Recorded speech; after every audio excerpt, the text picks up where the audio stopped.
That's right. Friday night.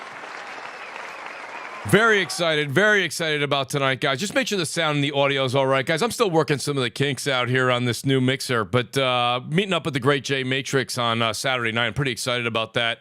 Gonna get a couple other things that I've been wanting to go on in the background here that I haven't quite got right yet, but we're so close. So, guys, check my audio. Make sure everything's good. While you're doing that, it's time to hit those buttons. Hit a like button. Hit a subscribe button. Go ahead and tweet it out. Let people know we're live. It's going to be a great show tonight. We got an outstanding panel. You guys know some of the topics. Okay, you guys know some of... You don't know all the topics. You know some of the topics. But I do want to say this much. If you're just wondering what tonight's going to be about, go ahead and take a look at that outstanding description right there. Look at that description. Who writes descriptions like that? I wish my 12th grade English teacher could see that right now. Look at that. It's about an A+. But right above that description is the join button. If you guys would be so great...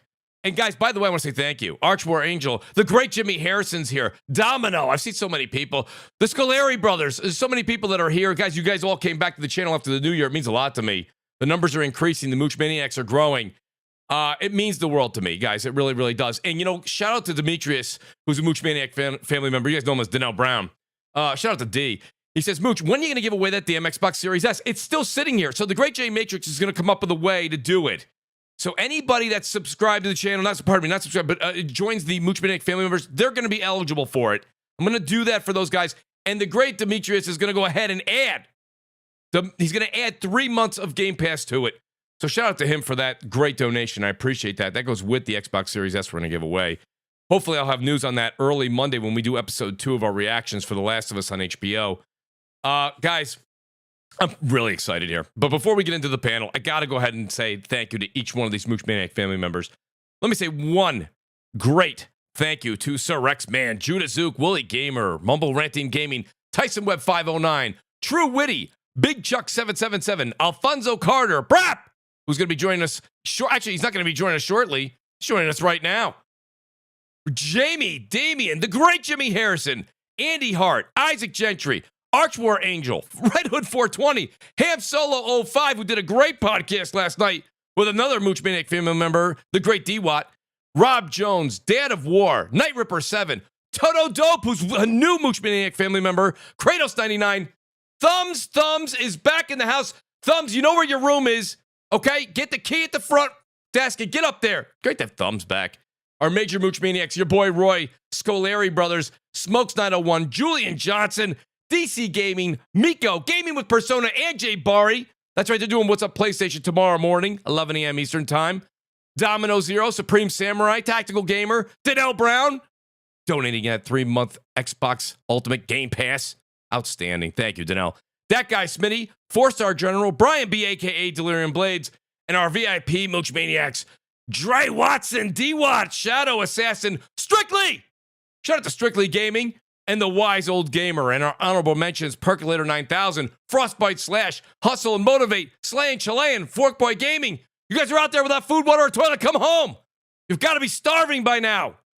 Great to see everybody kind of filing in as we get the show started. And our Forever Mooch Maniacs, Longshot 316, and the Forever Mooch Maniac, the great Optimus Code.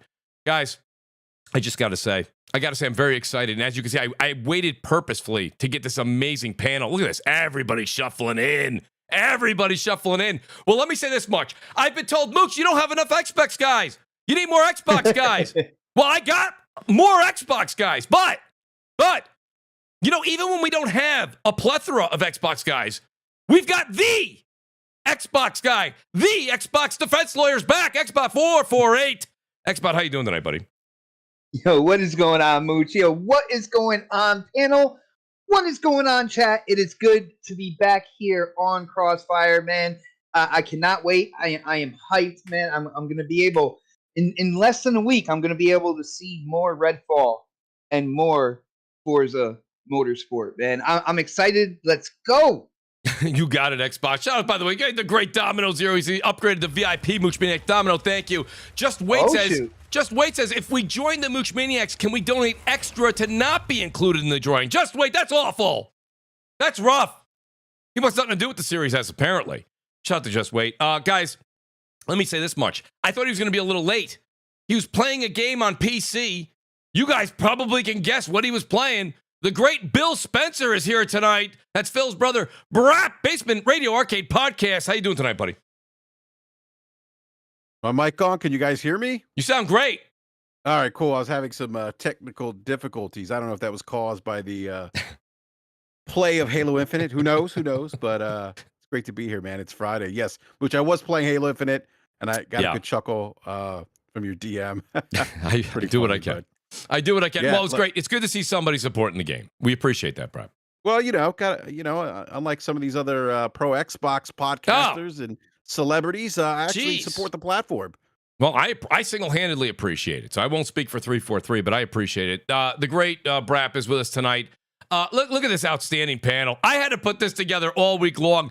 The great Porter Rock 77's back. P-Rock, you're a hard guy to get a hold of, buddy. I really don't understand how a New Yorker like yourself can be over on the West Coast. I don't know how you're doing it. You don't have the right pizza.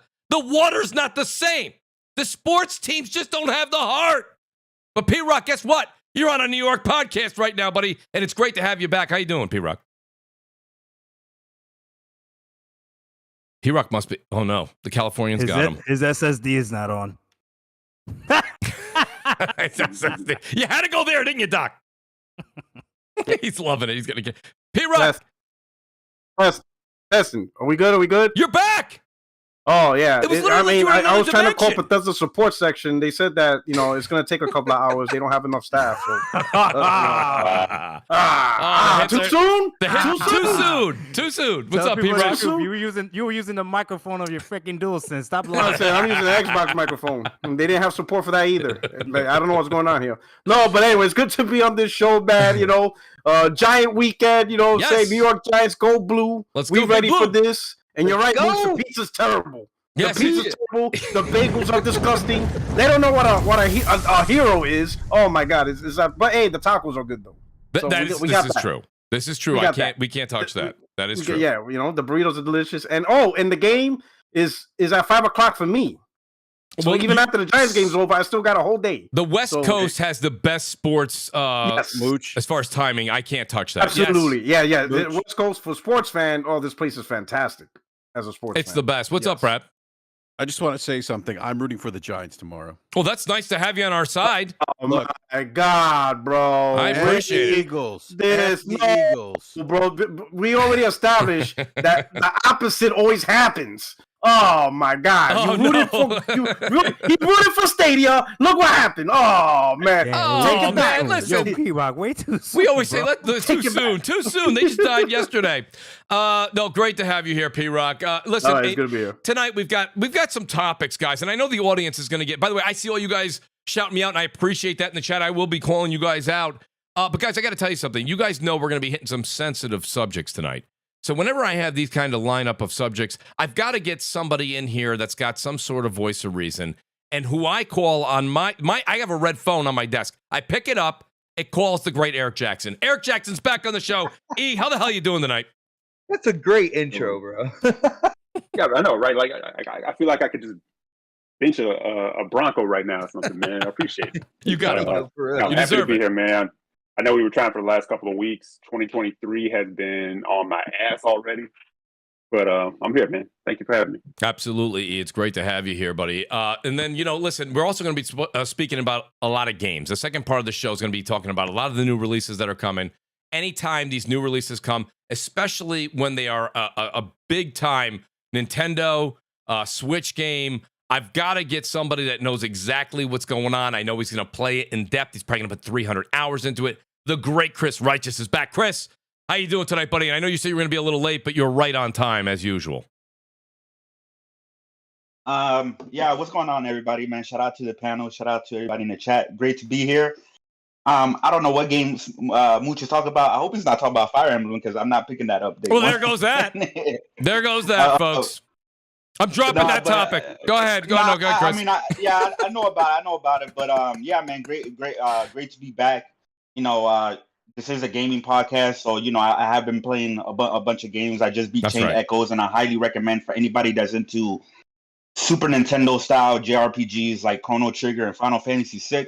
Personally, Mooch, I feel like if this game would have came out around that time, this game will be talked about personally as like one of the greatest role playing games and stuff like that. Like I played the game, I beat it. I think it's on Game Pass too, but it's everywhere. But I think it's on Game Pass. But I beat it, and I was actually blown away. I thought it was just gonna be a little cool indie RPG or whatever. But my boy Jay Barry, he put me on, and that's just absolutely been amazing. And then I beat that, so I'm playing Trails from Zero, which is another old JRPG that got a re-release until Harry Potter comes out. Oh no, Persona came out yesterday. Yes, Persona 4. So I'm definitely going to get the platinum in that before Harry Potter comes out. Well, I gotta say, Chris. Yeah, I'm glad to be here. If we weren't doing this show, I would just start gaming right now. But you listed off a lot of games that we're all going to be enjoying this weekend. He got plans, brother. He does have plans. He absolutely does. Speaking of plans, he must have broke a few to get here this early. I can't believe he's here this early. I thought we were going to see him around 8:30 Eastern. The great Worry Wart's back. Worry, Dude, very glad to have you here tonight. What you were talking about. I'm just so glad he's here. Worry, how you doing tonight, buddy? Everything's normal is my answer to every question tonight when it comes to Xbox. It's normal. Everything. This is great. I get to take Worry to Olive Garden today. Oh my God! Free bread. You got to stop at the Olive Garden. Listen, it's great to have you here, Worry.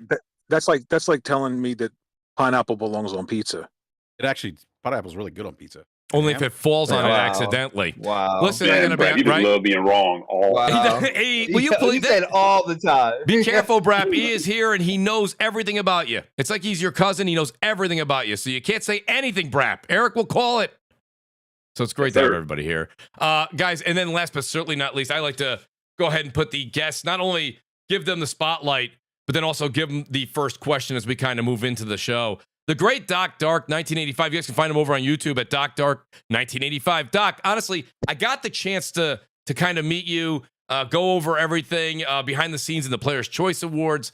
I've seen you on Twitter. I've seen your channel. I see how passionate you are. And the minute I saw the amount of time and effort that you put into making that show great, shout out again to King Thresh and the Roundtable for doing that.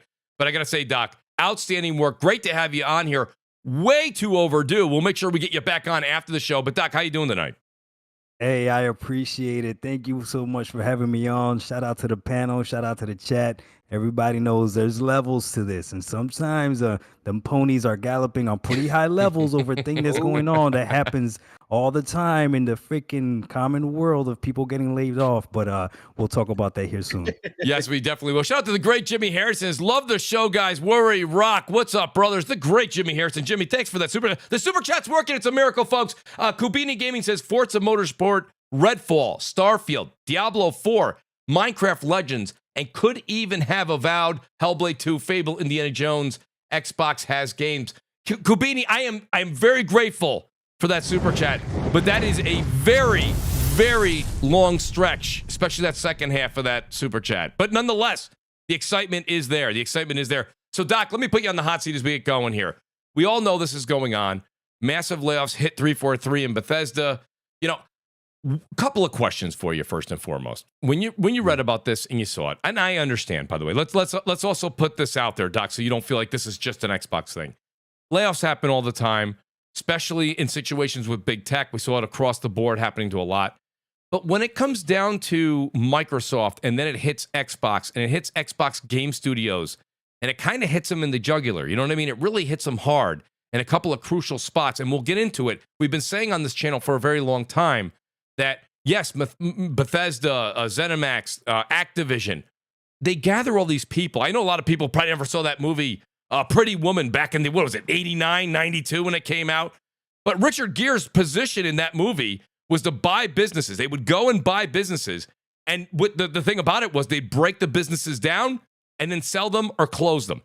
That's not what Microsoft's doing at all. But when you go and grab 13,000 people, 10,000 people, 9,000 people, you're not going to be putting out these 60 games that are all in their war chest, right? So what happens?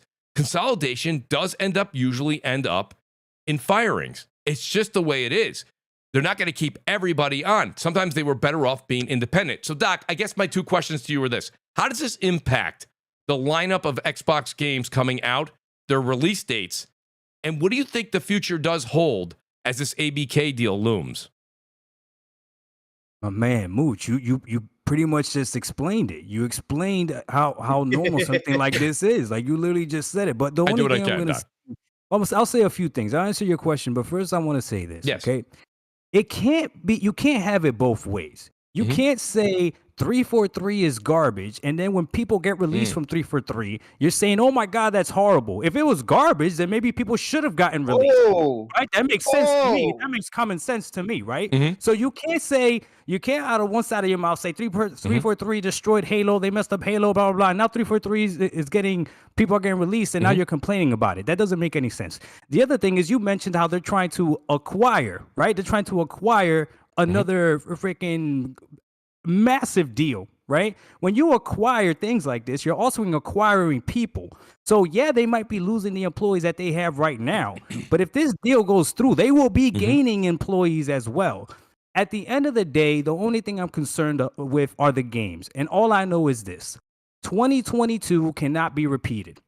Xbox cannot have a year of 2022 with no first-party games, nothing that can show what these boxes can do, especially the Xbox Series X. Right?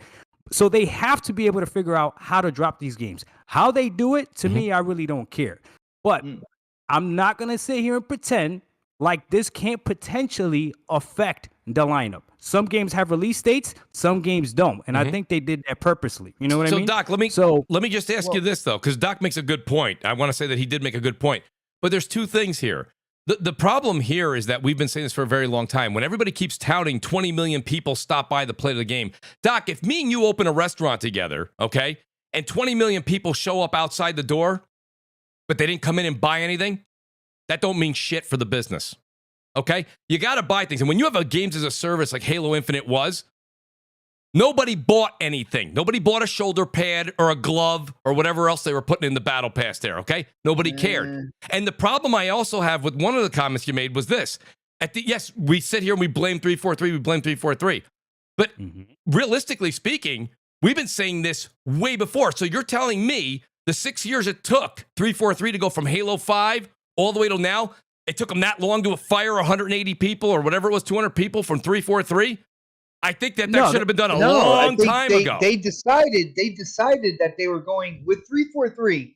In the case of 343, you're talking about almost like two different things that are intertwined together. You're talking about the layoffs, which I understand. Yeah. All right. But then you're also talking about 343, which is more of they're restructuring 343, and they're going to have studios underneath 343 to deal with the story going forward with Halo, one to deal with the multiplayer, and one to deal with consistent kind of like adding of content, for the store and stuff like that. So that's like a different thing. Even though people did get laid off, aren't they reporting now that we're not even going to get any more campaign? They're going to focus on the multiplayer. Well, they said that right now it's frozen, basically. That the campaign progress is frozen right now while they're kind of restructuring. They're doing this whole. So yeah, there are people being let go, and then in terms of like the layoffs itself, I think at first I thought it said 100,000, but now everywhere I look it says 10,000. They added 40,000 jobs last year, Microsoft as a whole. All right, and so with that they lost 10,000 this year, and it's a corporate decision on where the economy and everything is going. It has really nothing. I mean, people are getting let go in divisions within Xbox and studios and stuff like that. But other than that, it has nothing to do with Xbox, really. All right. Well, I mean, P-Rock, what do you think when it comes to it? Because, listen, I want to reiterate again. I think Xbot and Doc made some good points. P-Rock, where are you on this? You've been extremely vocal on Twitter.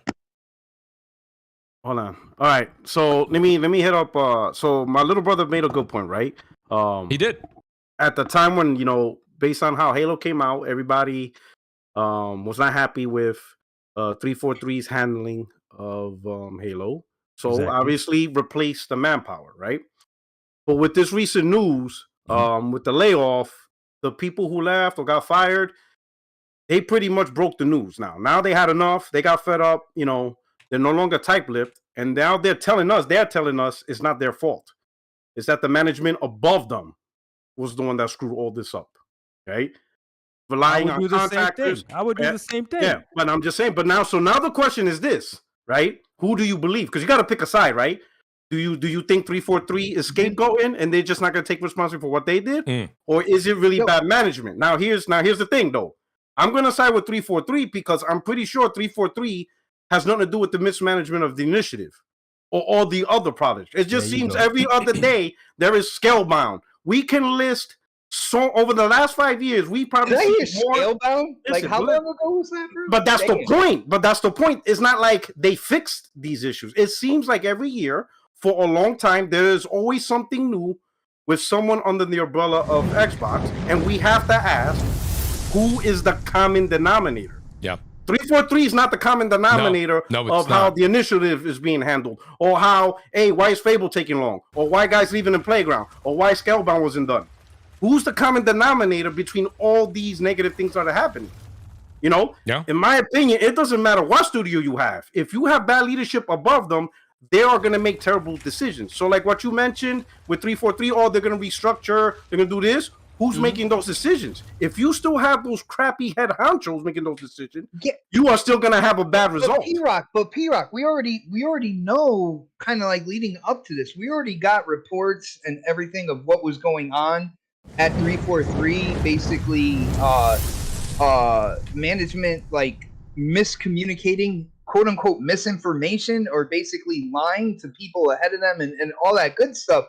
We already know about that. So the restructuring thing is actually a good thing. I know a lot of people try to throw me under the bus when I thought, when Bonnie Ross kind of put it out there that she was leaving, and I said it was a good thing. I got thrown under the bus a little bit because of how they kind of like spun the circumstance or whatnot. But dude, here's my question. Here's my question though. Who's making the decision of restructuring?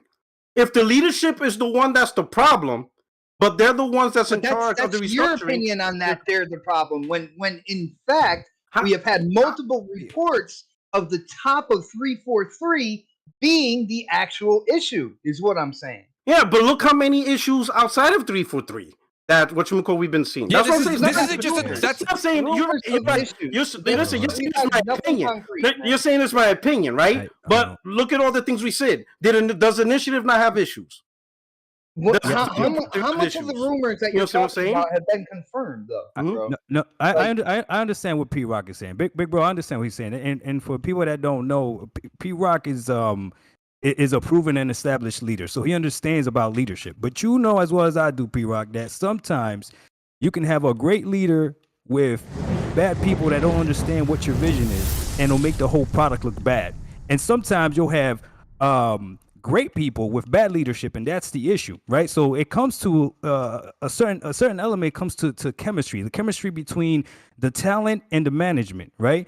And it is what it is. 343, whoever's up top, they're not going to fire themselves, right? So right now they're trying to figure something out if they are letting go of people and restructuring to make sure they get talent that matches the vision of what they're trying to do. And all I'm saying is, if we've been complaining about 343 for this long, yes, I get it, Mooch has been taking this long, but man, better late than never. No, Doc, they got to do something. Doc, I get what you're saying, but what I'm saying is this: if you got Microsoft as a publisher, and then a totally separate development studio, you're wondering what the hell's going on there. Then you have another totally development studio is like, yeah, we're making a game, but we have no idea what's going on.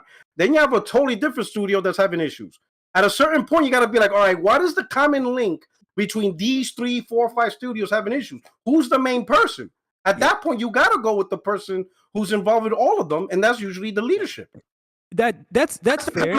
That's what I'm saying. That's the common. Doc, you got to look at who is the common denominator on all of it across the board. Matt, that's one thing I'm going to say. As leadership goes, leadership should take accountability. You and I both know that, right? So you're supposed to take that accountability, and it makes sense for them once they get fired or released to start talking trash about leadership. Again, you know exactly how that works, right? But this is all I'm going to say, man. Sometimes we're a little bit too disingenuous. We try to act, right? And you know, if I'm by myself on this panel on this, it is what it is. We try to act like Halo Infinite is the worst thing since sliced bread. I disagree.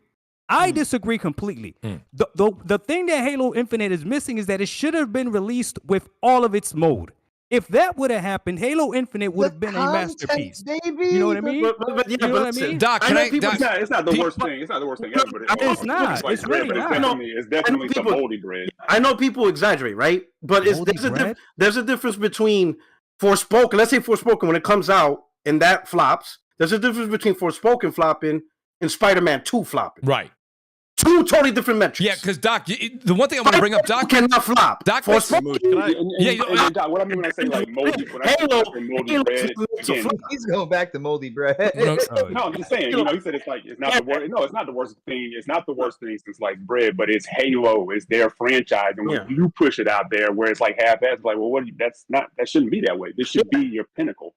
Yeah, okay. So, hold on. No. Because you see, this is what I don't like. I don't like when we're disingenuous. Let's be honest. Doc, certain games being average is bad.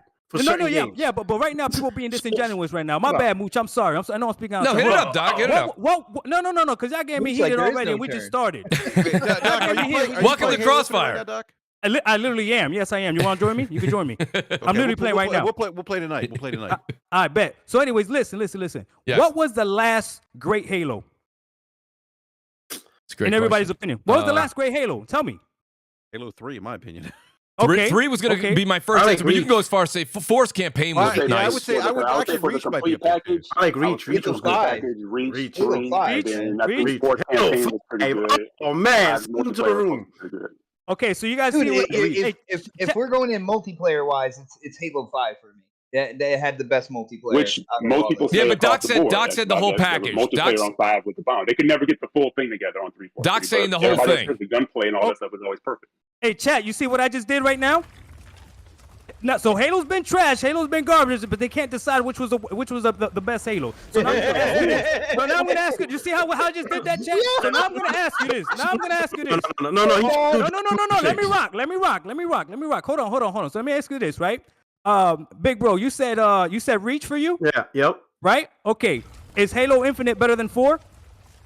Is Halo Infinite better than 4? Yeah. If you haven't played it, don't even talk. It's okay. I didn't play the multiplayer. I played the campaign. Okay. Is it better than 4? They both suck. Oh my Lord Jesus! Is it better than 4? Is it better than 4? That's like asking me, is drinking piss better than eating shit? Like, okay, is it better? Are we asking? I would drink piss. Anyways, I don't know. Is it better than 5? Is it better than 5? Oh my God, you guys, you Xbox guys have no taste to ask these questions. Here we go. No, I'm proving a point, bro. Exactly. I'm proving a point. I would say the structure of 5. I don't think the open world for Halo was really all that great. I challenge anybody to say whether or not Halo Infinite was worse than, in their opinion, than 4, than 5, than whatever their favorite Halo. Did 343 make things better, or did they continuously make things worse? Worse. I can tell you that. I think they went in the wrong direction, Doc. No. That doesn't make any sense. So then how come you couldn't answer that when I asked you? You didn't know because you didn't compare a bunch.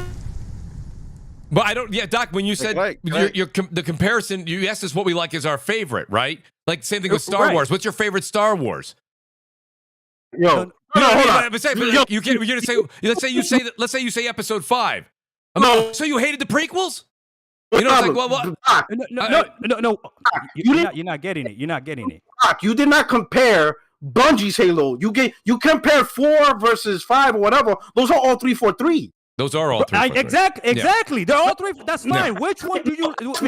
Is Halo Infinite better or worse? No, ask me which is better, Halo 3, Bungie. How are you gonna tell me what to ask you? I already know you like Halo 3, so I asked you what your favorite one was. Come on now, bro. All of them. Listen, all of them are 343, so they all generally are subpar. You know what? I'm gonna see how many hours you got in Halo. Give me your gamer score. Guys. Compared to Halo was good. I'm saying. No, it's real simple. My bad. It's all right, man. I like the conversation. Comparison don't make sense. Which is better, 343's trash or 343's trash? Like what? Yeah. Like what are we doing? Yo, check this out. It's real simple when it comes down to it. And again, we're talking about this off air. Halo Infinite, the game itself, is a failure. It's a failure with how it was released and all the drama around it and how it's not up to speed yet and they're still working on it. It doesn't mean that Halo is dead. It doesn't mean that the studio is stopping any plans moving forward. It just means that this iteration of Halo that we have, the most current iteration, with everything that's gone down, it's a failure. And it's okay to say that, to be truthful and say that. It doesn't mean that the game is dead. It doesn't mean that there isn't a community playing it right now. It doesn't mean that they're not going to support and add content, moving forward. They're just restructuring everything, and they got to do something, like so many people have said, and that's what they're doing right now. The thing about it too, to go back to, and I want to get BRAP in here, and I want to get Eric, and I definitely want to get Worry in here. But Doc, the one thing that you did say that's a bit on, I'm just slightly changing this. Where you said, Mooch, you were like, the thing about it though is you're like 343. People wanted them to go. They finally get rid of people, and we complain. Let me ask you this though: what about the Bethesda people that were just fired? Nobody asked for them to be fired. They just brought on a couple of years ago. Bethesda got hit. So what I'm saying to you is, wait. I mean, again, I'm new to this Xbox community, and I'm new to the Bethesda games. I'm actually playing Fallout 3 right now, but weren't people complaining about Fallout 76? Don't they call Bethesda Bugthesda, or am I tripping? Yeah. Am I tripping? Yeah. Okay, so is Bethesda good or is Bethesda bad? Somebody explain this. Wait a minute. Let me ask you. You see why I get so confused? No, because when it fits a certain narrative, you guys like to pick and choose. It's not picking. Wait. Why did Microsoft? You just got to stop. You're grouping everybody as the same group. That's the other thing too. But the point of the matter is, Doc, you're legitimately taking words and you're kind of scrambling them, and you're like, see what I mean? The thing about it is Microsoft bought Bethesda. They were great. Every tweet coming out of Xbox boss brass was, "This is the best thing since sliced bread. We love these people. These are ours. We love all these titles." So Mooch. They bought the Bethesda. Doesn't matter what we think. Then they fired them. When it comes to 76, Mooch, can you hear me? Yeah, I hear you. Do you see what I'm saying? I think Worry trying to get. Yeah, Worry. Go ahead, Worry, and then I want to get BRAP in here too, because BRAP's been waiting. Go ahead, Worry. I just wanted to say it's very convenient to lump all of the people who have been fired as being the problem and the reason why they're restructuring, and it must be those people that made Halo bad. It must be those people that made the Bethesda games bad and buggy. It could also be that those people are the ones who knew what the problems were, and they just didn't want to listen to them. If you look at the people who were cut from 343, they mentioned a lot of the issues at the top.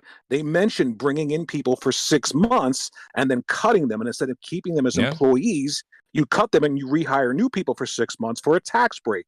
And what that does is it breaks up the vision of what's being developed, because you take people who've been working with something for 6 months, then you bring in somebody brand new who's never even touched it.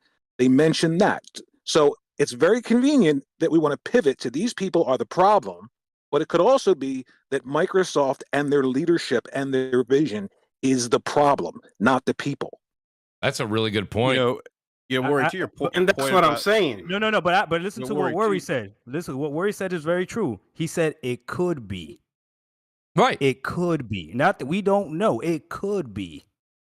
That's a huge could be. I think that he was pretty clear about that.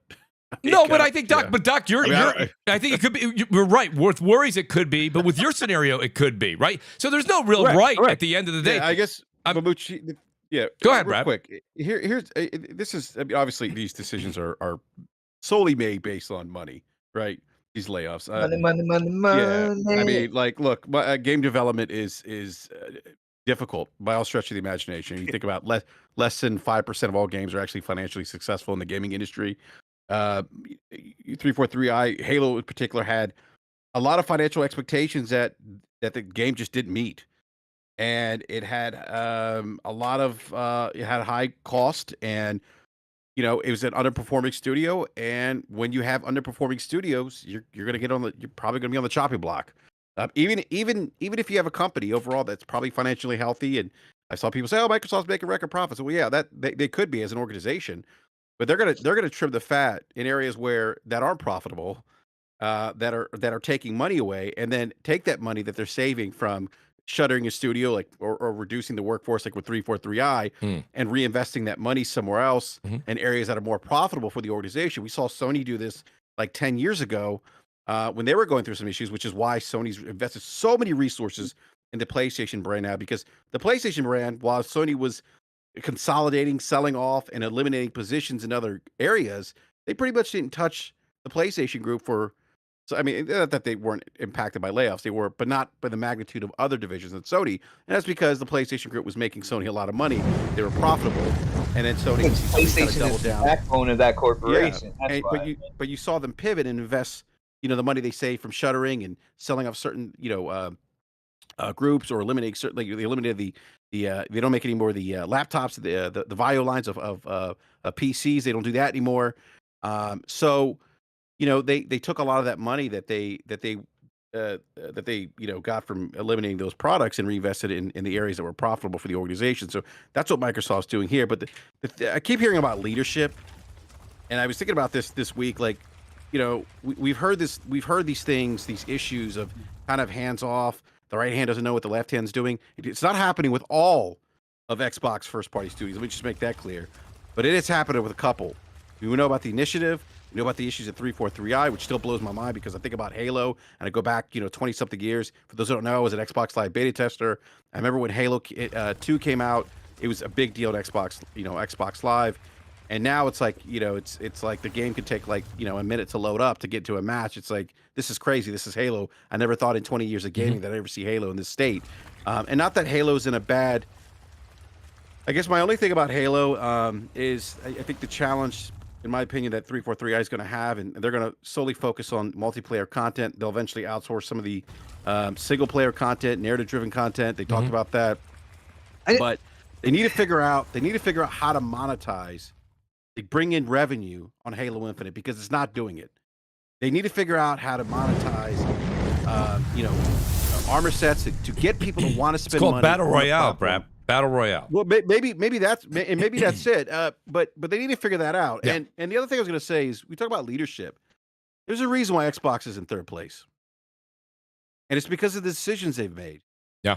And I'm not saying that like to console. I'm just saying it like that's tangible. Like we see it. We have the numbers to show that they're in third place, and that's a leadership thing. And when you see these things like with the mismanagement of content, we know about Todd Howard going out there and saying, "Oh, Starfield's coming out this year." Oh, no, it's not. Like those are things that like I'm like, okay, Phil, like what's going on here? Like, who's managing your production pipeline here? Yeah, like why are these things happening? And where's the plan B when these things get delayed? So we have a lot to discuss, and BRAP, those are all outstanding points. I got a lot of super chats here. Guys, I want to say, first of all, thank you so much to everybody in the super chats. First of all, outstanding questions.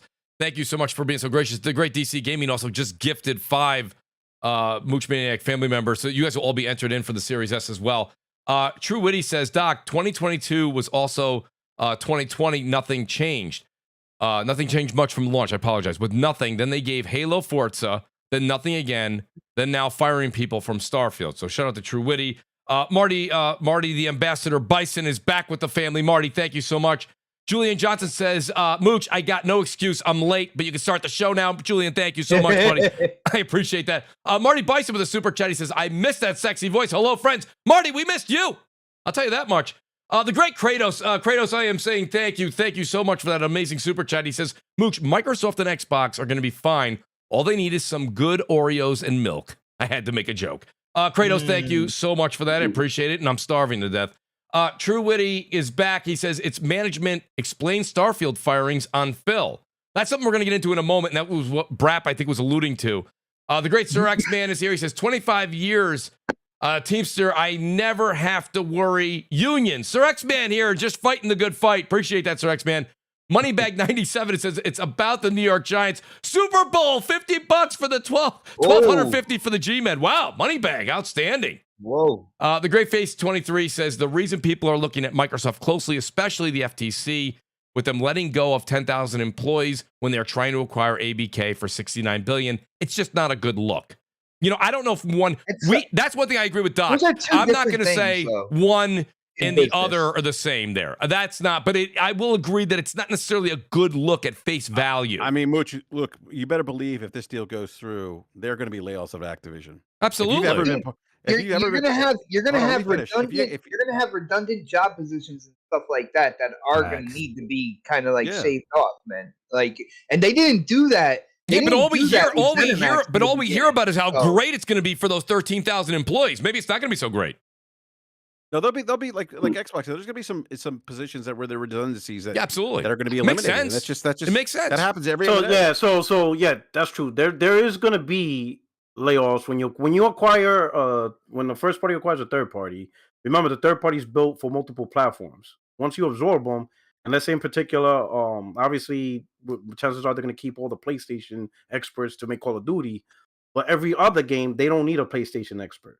Learning from code. A lot of studios have guys that are, specific for PlayStation or specific for a platform to help for the development. Well, you don't need those guys because there's no plans to make those games for these platforms. So That's either so one or two things gonna happen. You either merge them as part of another team, or if they're too specific, you just gotta let them go because you don't need their services no more. So there's gonna be a natural, Culling. Calling, pretty much. That's gonna happen naturally because you don't need those subject matter experts anymore because you're not supporting that platform anymore. Damn, I didn't even think about that. We all know That's that. crazy. That's crazy. But that's just gonna be natural, Yeah, but and you never know who will stay attached to Microsoft, maybe move to a different division, stuff like that. You don't really know. You just know that they're leaving there at that point in time. I mean, it's in the same article, when it comes down to it, they also were talking about Amazon and other big corporations and how many jobs, how many layoffs that they were doing, which were in the thousands as well. So it's obviously a thing with what's going on in the economy and corporations more than anything else, man. So while this is normal, that's true, right? I mean, whatever. And I think people are bringing up shit from 10 years ago. But here's the problem. Yes.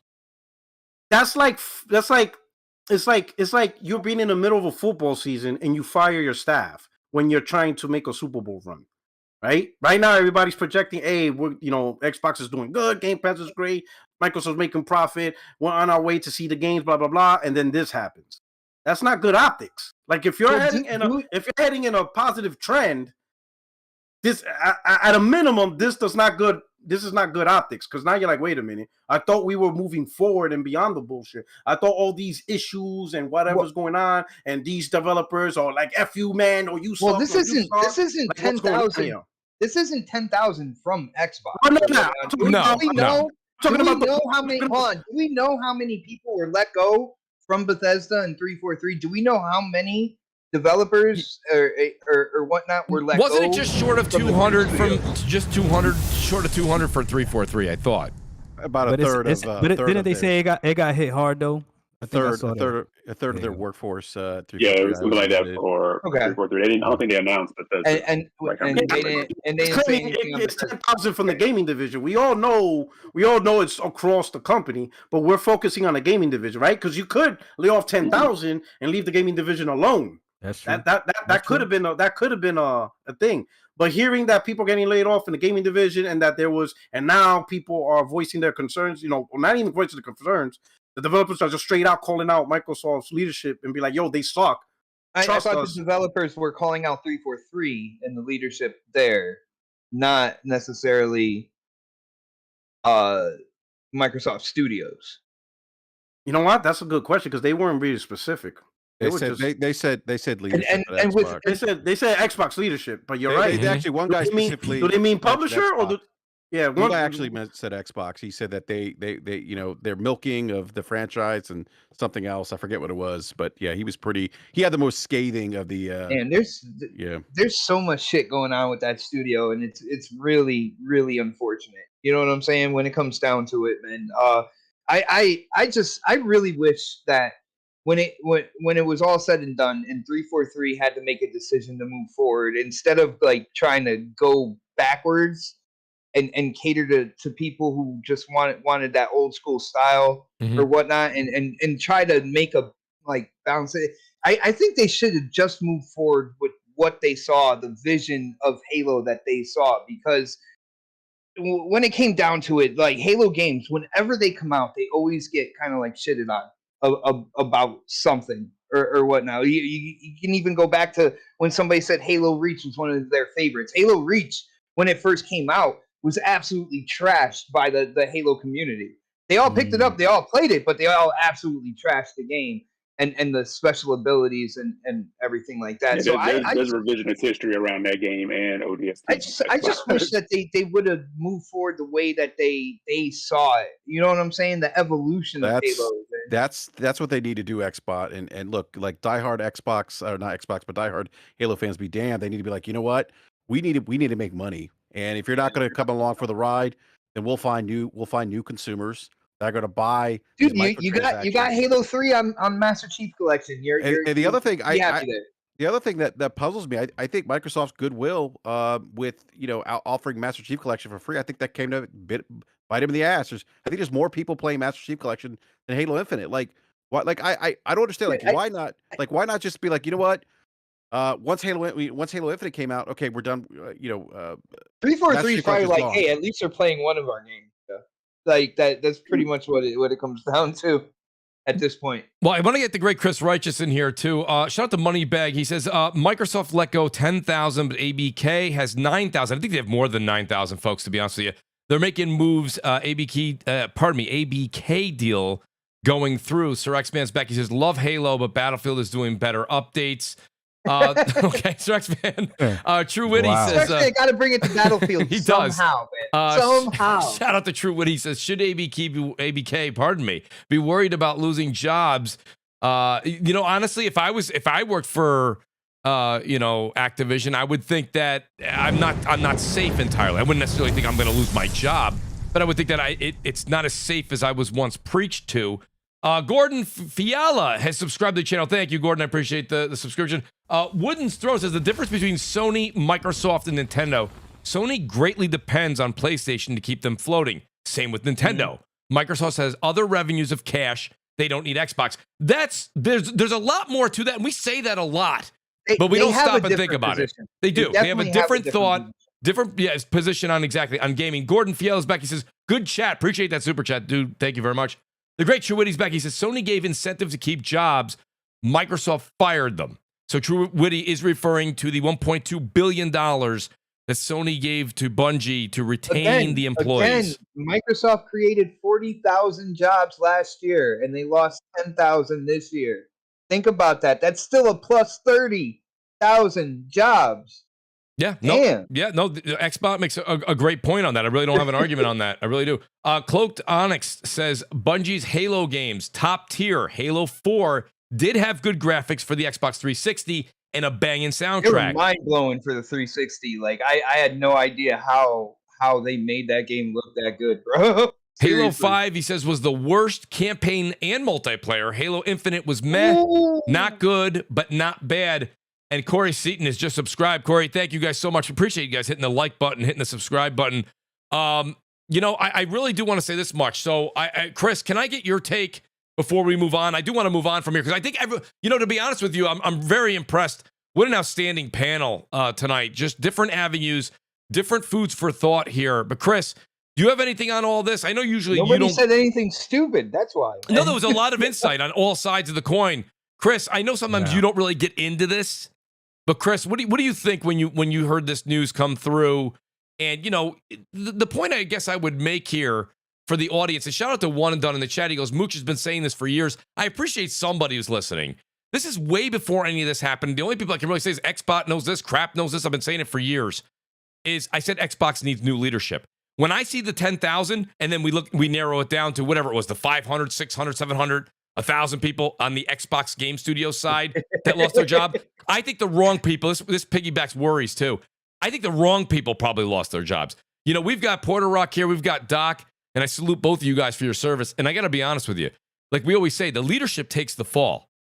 And in this case, the leadership was having drinks with Sting the other day. It's funny. So, you guys can say whatever you want about Phil Spencer and everything like that. It's not just him. You guys also know that him and his regime right there, that nobody in his regime is going anywhere. The way that they're looked at within the industry and all that good stuff, like they're not going anywhere. Within their job. There's their there's a industry, Microsoft investor. There's a they are there's a Microsoft investor that just heard you say that, Xbot, in the chat, and they're like, "I got news for you, Xbot 448." No, I'm only kidding about that. But I mean, I'm kidding. I'm kidding. I kid. No. It's Mooch is right on that one, man. It's all about money, right, Doc? Yeah, when it comes down to it, I don't care how great Phil looks. If it's not talking green, it doesn't matter. Yeah, the investors don't care. Doesn't matter. And then when we on all fronts, any company, the financial reports, like whenever we do throughout the year. Like Xbox is making Microsoft money, so I mean, you get the best of both worlds when it comes to that, brother. I'm just saying. Can I get Chris? Wait, hold up. So go ahead. I want to get Chris. Xbox does not report profit. They haven't at all. So there's a difference. I mean, I don't want to be the fucking super guy expert, but you could be making money, but you're still in a negative revenue. I would think from what we're seeing and what they're spending that they're probably still in the minus overall, Xbot. Would you agree? There's something called planning and strategy with the money that's coming in to rotate it and to go out and to make. Oh yeah, that's right. Yeah, I mean, look at Netflix. Look at Netflix. Netflix was losing money for 7 years, but it was planned. You're talking about Netflix. Wasn't there a rumor out like maybe a week and a half ago that Microsoft was looking to buy Netflix? I think it was about a month and change ago. That was a while ago. I mean, hell, they could fire people there too. Well, they will. Because of redundancies. Oh no, but what redundancy? Microsoft doesn't have a streaming studio, so there's no redundancy there. They have no expertise there. Shout out to they gotta come in like Elon Musk and just, I guess everyone's just trying to be like Elon Musk, buy up everything and then just shut it down. Shout out to the great stick figure. Good to see him here. I appreciate that. Chris, if you want to get in, or Eric, if you guys want to chime in on this before we move on to the next topic. Chris, what do you think about this? I know this isn't really something that I see you argue about on Twitter or really get into, but I know that you are definitely have your ear to the ground on this. What's your take? I mean, I think everybody pretty much said, everything I was going to say already. Like, to me, I don't know how, like, from the outside looking in, I don't know how people can see all these different things happening under Xbox with their different studios, and this studio is taking forever, that studio is having trouble. From the outside looking in, it definitely seems like absolutely they have a management issue. You know what I mean? From my take, but then not only that, you have people who work with them, right? Who left that are saying, yeah, the issue is the management. You know what I mean? So they're pretty much confirming it. So I don't know how anybody can like truly argue with that. And as far as like the jobs and 10,000, I don't know. I don't run businesses like that, so I don't know. I just know optically it doesn't look good, especially if you're trying to spend $70 billion to get 10,000 more employees. But hey, who knows? Maybe that's why. Maybe they're like, hey, we don't really need these 10,000. Let's get them out the way to make room for these 10,000. Maybe that's what they do. I don't know, but it doesn't look good optically. And yeah, I don't know what's going on over there at Xbox. Like you said, like at this point, it's just like Microsoft is just gonna have to show me super compelling games, and so far they haven't really shown a lot of that for me to get interested or invested into Xbox again. Last time I had an Xbox was in 2014, which was the Xbox One.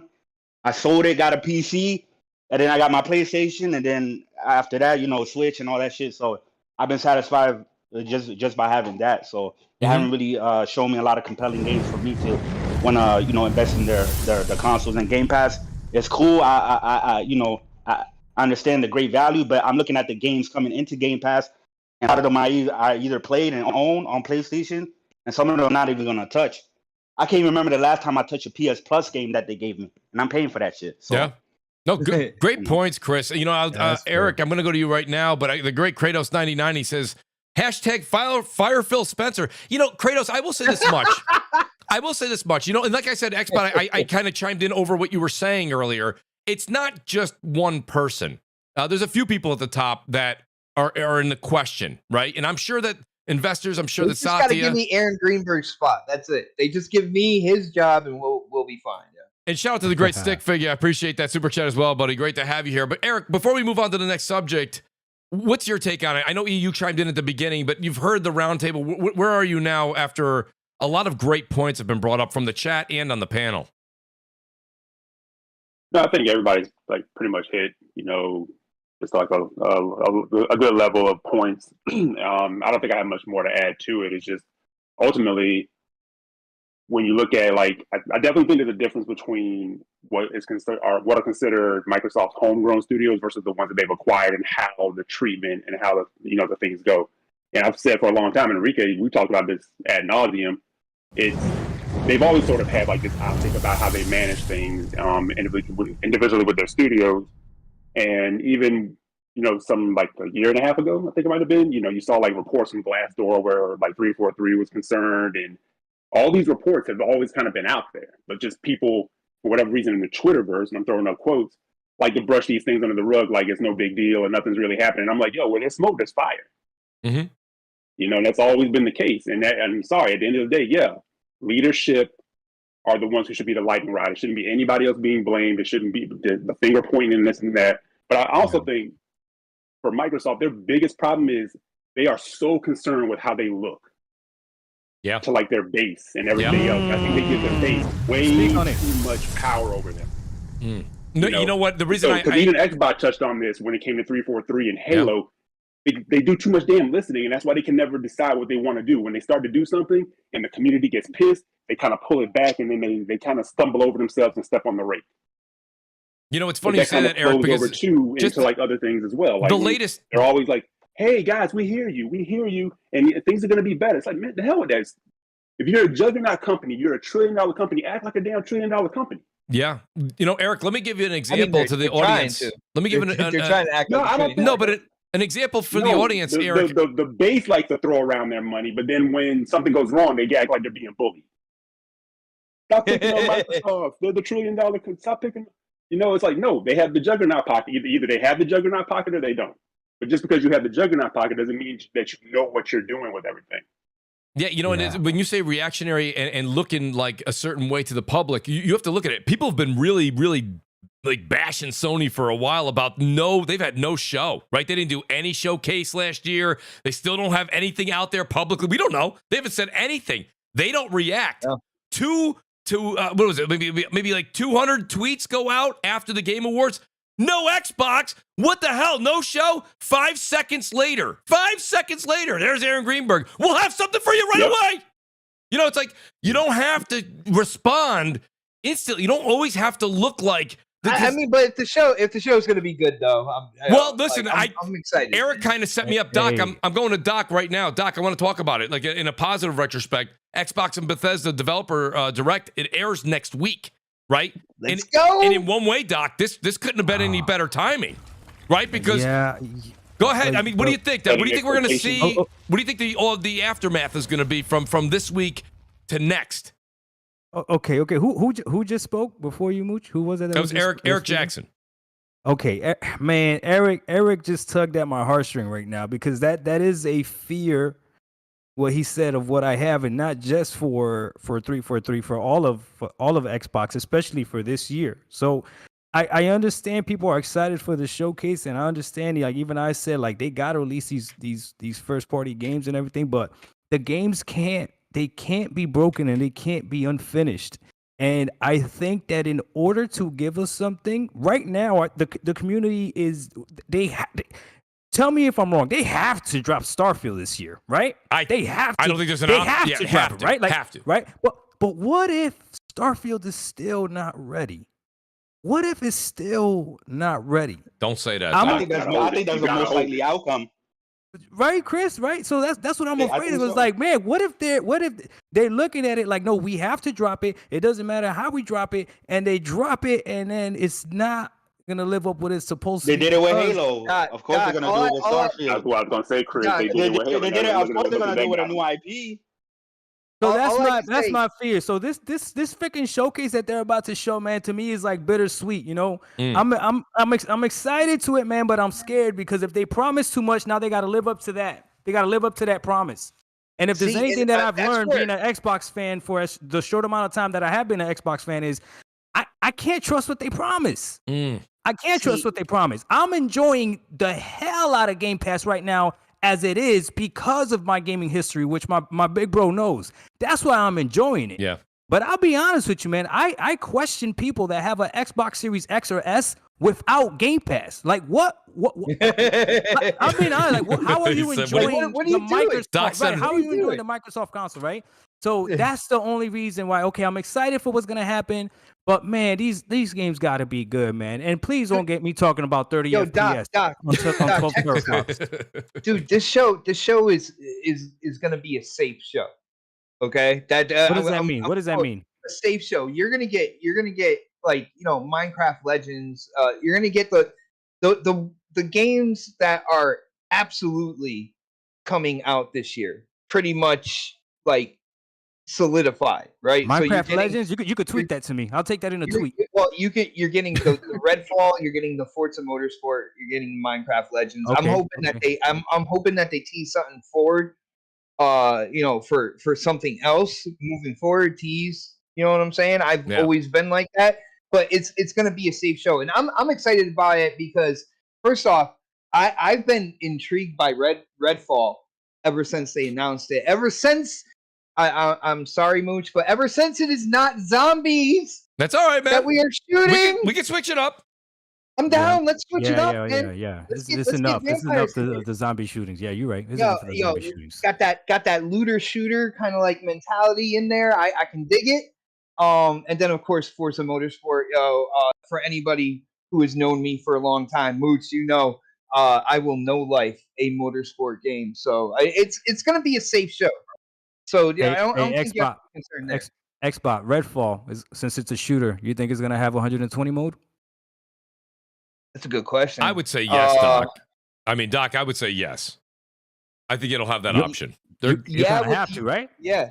I mean, it's not like it's. I mean, correct me if I'm wrong, guys. We haven't really seen a whole lot on it. It's not. Is it? It's not massively open world. It's going to be your typical. Yeah, there's levels. Mode, and the resolution will be dropped down, and then that's fine. People on Twitter will bitch about the resolution, saying how bad the game is. So because of that, they're saying it's like a Far Cry, which. I think that's a stretch. I mean, that's the creative director who said that, so I'll take his word for it. But it doesn't look like Far Cry to me. It looks more like a Borderlands type of game. The one thing I hate about Far Cry is everything in there is programmed to kill you all the time. Like you have no way of breathing. Yeah, don't get me started on Far Cry 6. As a matter of fact, shout out to the great Miles there. He says Netflix rumor was overblown since people don't read. He said the story came from someone predicting what they thought would happen, not an actual source. Rumor. Shout out to Miles. That is accurate. It was all rumor. Yeah, Sir no, X-Man, it was rumor. I said rumor. You did. As well you did. No, Xbox was. Yeah, you're on. Sir X-Man says I ranted. Check me, bro. Come on, man. I ranted on your show about this Mooch last year. Yes, you have. And Jan Watkins becomes a member of the channel. Guys, thank you so much. It means the world. Please hit the like button. Worry, I go over to you real quick here. Worry, we always talk behind the scenes about everything that's going on gaming. We also both, think that retro gaming. We miss the old days. But Worry, what do you think about next week's show? Get off my lawn, crew. Right, absolutely. Man yells at cloud. I'm trying. Zlatan 32 he goes, give the mic to Worry. Worry, are you here? You're muted right now. I know he's at work. He's trying to make a couple of pop-ins here or there. I don't see his mic coming undone. P-Rock, I'll go to you then. There he is. Worry, I'm here. Worry, what are you expecting from next week? And what do you need to see to kind of be pleasantly surprised? So I'm not new to Xbox, like a new fan or anything like that. I have, and I'm sorry if this pisses people off. I have zero expectations when it comes to any show that they put on, because in my opinion, they've been really bad. They overpromise, they underdeliver consistently. Yep. So, when I saw the quote minutes of gameplay from Redfall, I thought that was odd. Why would you say minutes of gameplay? Is there going to be a little bit? Is not enough ready? I don't care about Minecraft. I know a lot of people love that. That's great. Obviously, it's a huge game. I'm not a big sim racing fan. So, I'm not really excited about another Forza game. I'm sure screw you, Worry. Screw you on that one, man. I'm sure it'll be good. Right. But, I'm interested in them, making a video game that's good and releasing it without any issues. That's what I'm waiting for. I mean, 20 years ago, what was it, 2016 when we were doing BGST? Yeah. 2013, even back, 2014, 2014, I think it was. And like every show before the show, I remember, crap and everybody saying, how can we spin this now to make it look good? How can we spin this? I'm tired. It's exhausting. I'm tired of it. Create video games that are good, develop them, have a beginning, middle, and an end, and release them in a complete state like everyone else seems to be able to be doing. Yeah. I don't care if you release one game, one AAA game here, one AAA game here, and then you hear people say, well, all the Sony first-party games, they came out, now that's it. Well, it's not it, because they're out there in the wild. They release. They pull people to the platform. They keep them there. People don't go from one platform to the other to play a third-party game. Miles Morales is still charting. Right. So I'm waiting for them to release something that is good, feature complete. By good, I don't mean subjectively good. I mean just objectively.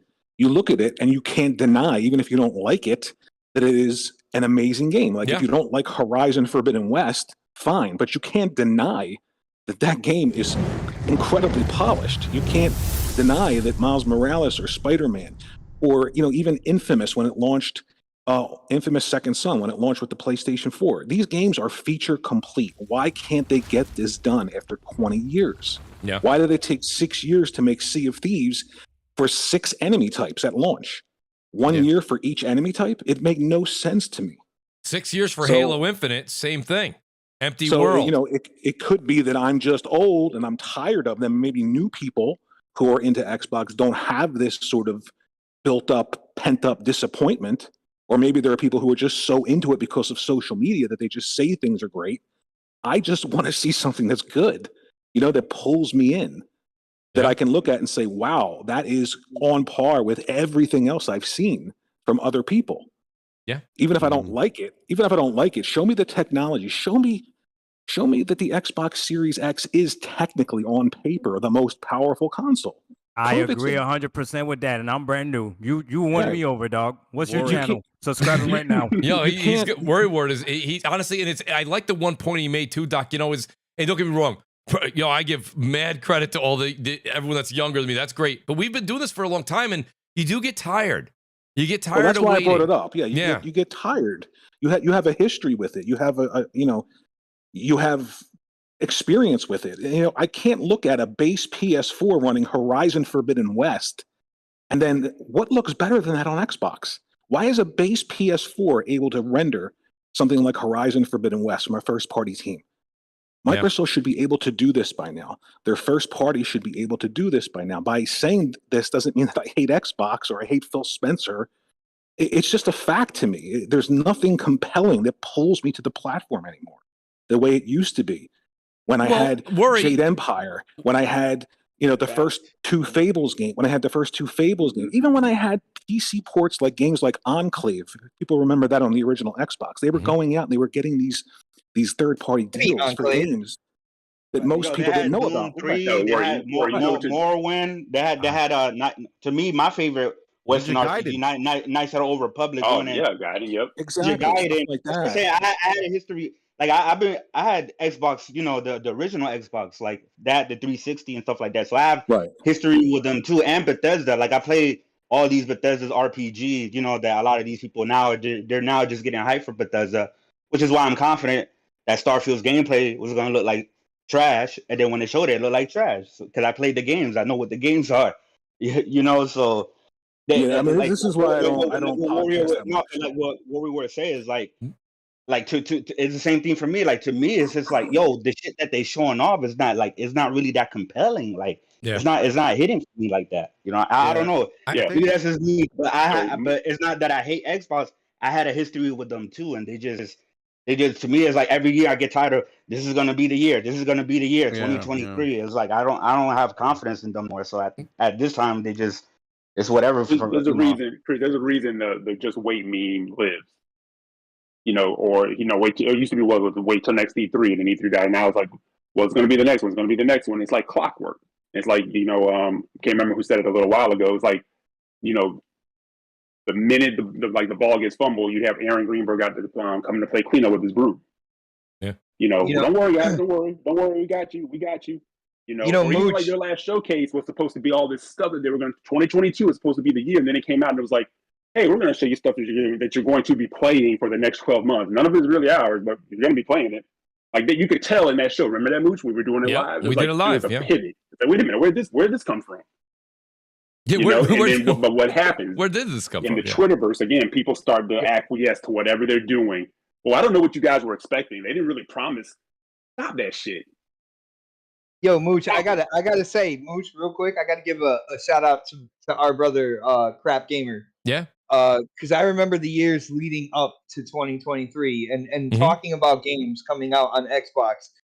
I remember him and me going back and forth on this show, and he was saying 2023. Watch, that's when it's all gonna come out. 2023. He did say and that. I was like, nah, man. He said 2023, 2024. He wasn't wrong. He was hard on 2023, man. That was like a hard line right there, and he was absolutely right. Now, granted, there were delays and all that good stuff. There were things leading up to it, but dude, I gotta give a shout out to Crap Gamer. He was spot on that. Man. Absolutely, he doesn't get a lot of the credit he deserves. He was spot on with that. You know, the one thing I want to piggyback on Worry though, and then BRAP, I know you got a comment on this as well, is that when Worry said about the teams and Microsoft should be able to do, you know, what Nintendo and PlayStation are doing. The thing about it, and I think everybody will agree with me with this.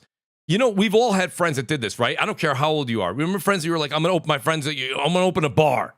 And you're like, all right, that's cool. And then they're like, I'm going to get so-and-so to manage it. I'm going to get so-and-so to cook. I'm going to get so-and-so to be the bartender. And I'm going to be so-and-so to be the cleanup. And I'm like, what are you doing? I'm like, well, I'll just overlook everything and, I'll collect the money at the end of the week. Out of business. The people that actually have the successful bars, restaurants, are when you see the mom, and that's why they call it the mom and pop. Because when you walk in, you see the mom and you see the pop. And the problem here is they are going out and they're buying these teams, and they're like, we have this wonderful hands-off approach. It don't work because these teams used to be independent. They used to have to fight to keep the lights on, fight to put the food on the table, fight to get new hires. Now, everything's paid for. Everything's taken care of. If I said to you, you own a restaurant right now and it's struggling, but you're out there fighting every day, making great dishes, just struggling, right? You're trying your best to get your name out there, your food out there. I come in, your billionaire guy walks in and goes, I'll take care of everything for you. Everything's paid for. It's all comped. Next 10 years is comped. You're taken care of. Watch the food drop in quality. Because where's the energy? Where's that enthusiasm coming from? Where's that hard work coming from? Everything's taken care of. And that's what I'm seeing here. And if you guys don't believe me, that's fine. You don't have to believe me. But you can already see it with Bethesda. People are like, Mooch, you wait and see. Bethesda does this all the time. They announce when it's coming, and 6 months later it comes out. Here we are. We're going to be a year late. They said it was coming sick. They did that. They did exactly what they always do. But now that the lights are paid for and the food's taken care of and the cars and the Lincoln Town car pickups are all set, now it's like, we'll delay. We'll delay a little longer. And I don't really think we're going to see. I don't think we're going to see Rocky 3, huh? That's like Rocky 3. That's it, Doc. That's it. I don't agree with that sentiment in one point, because we see what happens when studios aren't making their ends. They're not paying. What do we see? Pay for their seat. There's layoffs. BRAP, of all the people they just picked up, we lost 180 people. That's not all the people they picked up a lot of people. But I'm saying, but you see what you're seeing. This is true of any business. Like, if you don't, at the end of the day, and they're not like these at the end of the day, look, Microsoft's a for-profit company, and they're not going to, if companies aren't ultimately delivering and meeting their financials, there's going to be tough conversations. That's any business. That's right. I would assume so, BRAP. I would assume so. I would assume so. Yeah. Yeah, but with the one thing I wanted to say, just real quick, go back what Worry was saying, because I go back, like, Worry, original Xbox, and they just haven't. I think something Worry said stood out to me. Like, there was so much marketing from Xbox about it eats monsters for breakfast, the Series X, and 12 teraflops velocity architecture, and then you had these Xbox centric the tools. You had these Xbox centric podcasters who are doing pro bono marketing work for Xbox, rallying up the Xbox fan base, like they're getting ready to storm the Capitol on January 6th, and it's like, you know, and they haven't shown anything to move the needle. In my opinion, they haven't shown anything that shows the 12 teraflops. They haven't shown anything that shows us they have the tools. Stalker 2 looks like the best. I'm gonna say it. You got me damn emotional. I'm gonna say it. Go ahead, Doc. I want a game so damn powerful that it can't run on the damn Series S. Yes, that's what I want. A game so damn powerful that it can't run on the Series S. Doc, that's what I want. Doc for president. You're not getting that. You know, I'm right there with you, Doc. BRAP. You're not getting that. Something BRAP said. I'll give you an example. The original Xbox, they partnered with Ubisoft to create Splinter Cell, right? Yeah. And what Ubisoft did is they took advantage of the Xbox hardware in a way that you couldn't do on any other system. Splinter Cell came to PlayStation 2, but it was a completely different game. It was cut in half. The levels were shorter. The texture, the geometry was lowered. The original Xbox, they showed how amazing that system was. It was so incredible. I remember reading in a magazine that when they showed Splinter Cell, Kojima, who was creating Metal Gear Solid and Metal Gear Solid 2 at the time, actually stopped and gasped and played the game when he saw it because it was so revolutionary. Why are we not seeing that from them? Even with the third party, they did it in the past with Ubisoft. Why can they not partner with somebody to take advantage of that box in a way that just makes people stop and say, okay, Horizon Forbidden West, look at this.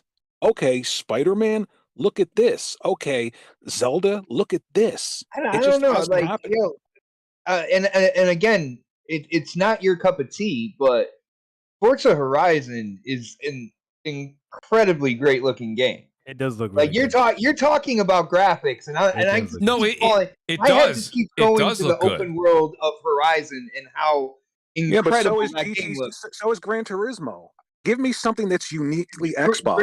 Gran Turismo is a closed circuit racer. Each track loads. So is Forza, right? You're talking about Forza Motorsport, right? No. He said Horizon. Forza Horizon looks beautiful. It does. Oh, okay. It does. You're talking about a game that graphically is like holy shit. Like and that is a holy shit game. This is like the 5th iteration of Forza Horizon now at this point. And Flight Simulator as well does look amazing. And to keep it a buck, I mean, yeah, Forza Horizon 5 hit. Everybody talked about how beautiful it was, but what was it, like a month later, nobody was talking about it anymore. Well, yeah, because Halo dropped. Because Halo dropped. They crushed it themselves. Not even Doc, thank you. Bingo. I said that last week. Where we have not. But then the usual racing Gears of War moment from like 360. Like it was. The game was popular with the racing community. Like I know you're saying. There are people that would hype it up, put it on, grab a clip and then never play it again. You know what I'm saying? Yeah, but I guess what at Xbox, I don't know your history with Xbox, but like like if you go back like to the original Xbox and the Xbox 360, like what are you saying? There were games like they used to. I remember Ed Freeze and Jay Allard and Robbie Bach and all those guys would say, look, here Xbox, we have the internal hard drive because we have that. We could only these types of games can be experienced on Xbox. We talked about Bethesda earlier. Morrowind was not a graphically impressive game. I wouldn't expect anyone who thinks Starfield's going to melt people's faces. It's not. I think it looks great for a Bethesda game. I think if anything, you're going to see this game take the Bethesda Todd Howard formula and just take it and inject it with steroids. And that's not going to be for everyone, by the way. But they were doing things that you couldn't do on any other platforms. That's what we're talking about. Like Morrowind is a great example of that. That the sheer size and scope of that game could have been done on any other platform. Like where he gave the example of Splinter Cell. And then we talked about Ninja Gaiden. Eric mentioned Ninja Gaiden. Itagaki-san was like, yeah, the PlayStation 2, it's weak. It can't do what I want to do. It can't handle what I want to create in terms of a next gen Ninja Gaiden game, and that's why he went and created Ninja Gaiden for Xbox. And Ninja Gaiden for Xbox was, at the time. Microsoft really had to make a splash to get into the door anyway, and to get people to look at it. They did a great job. Splash, though. They still didn't make a splash. Well, they did in the very beginning. They did with what they call the quote unquote hardcore gamers, and they kind of like established Xbox their name. Gamers not hardcore gamers now. Well, I'm talking about back then, bro. What are you talking about? But I'm saying they still need to make that splash though. Like you like see, and that's where like I'm looking at Redfall, right? Mm-hmm. And kind of like I would say the confusion of what it is. Mm-hmm.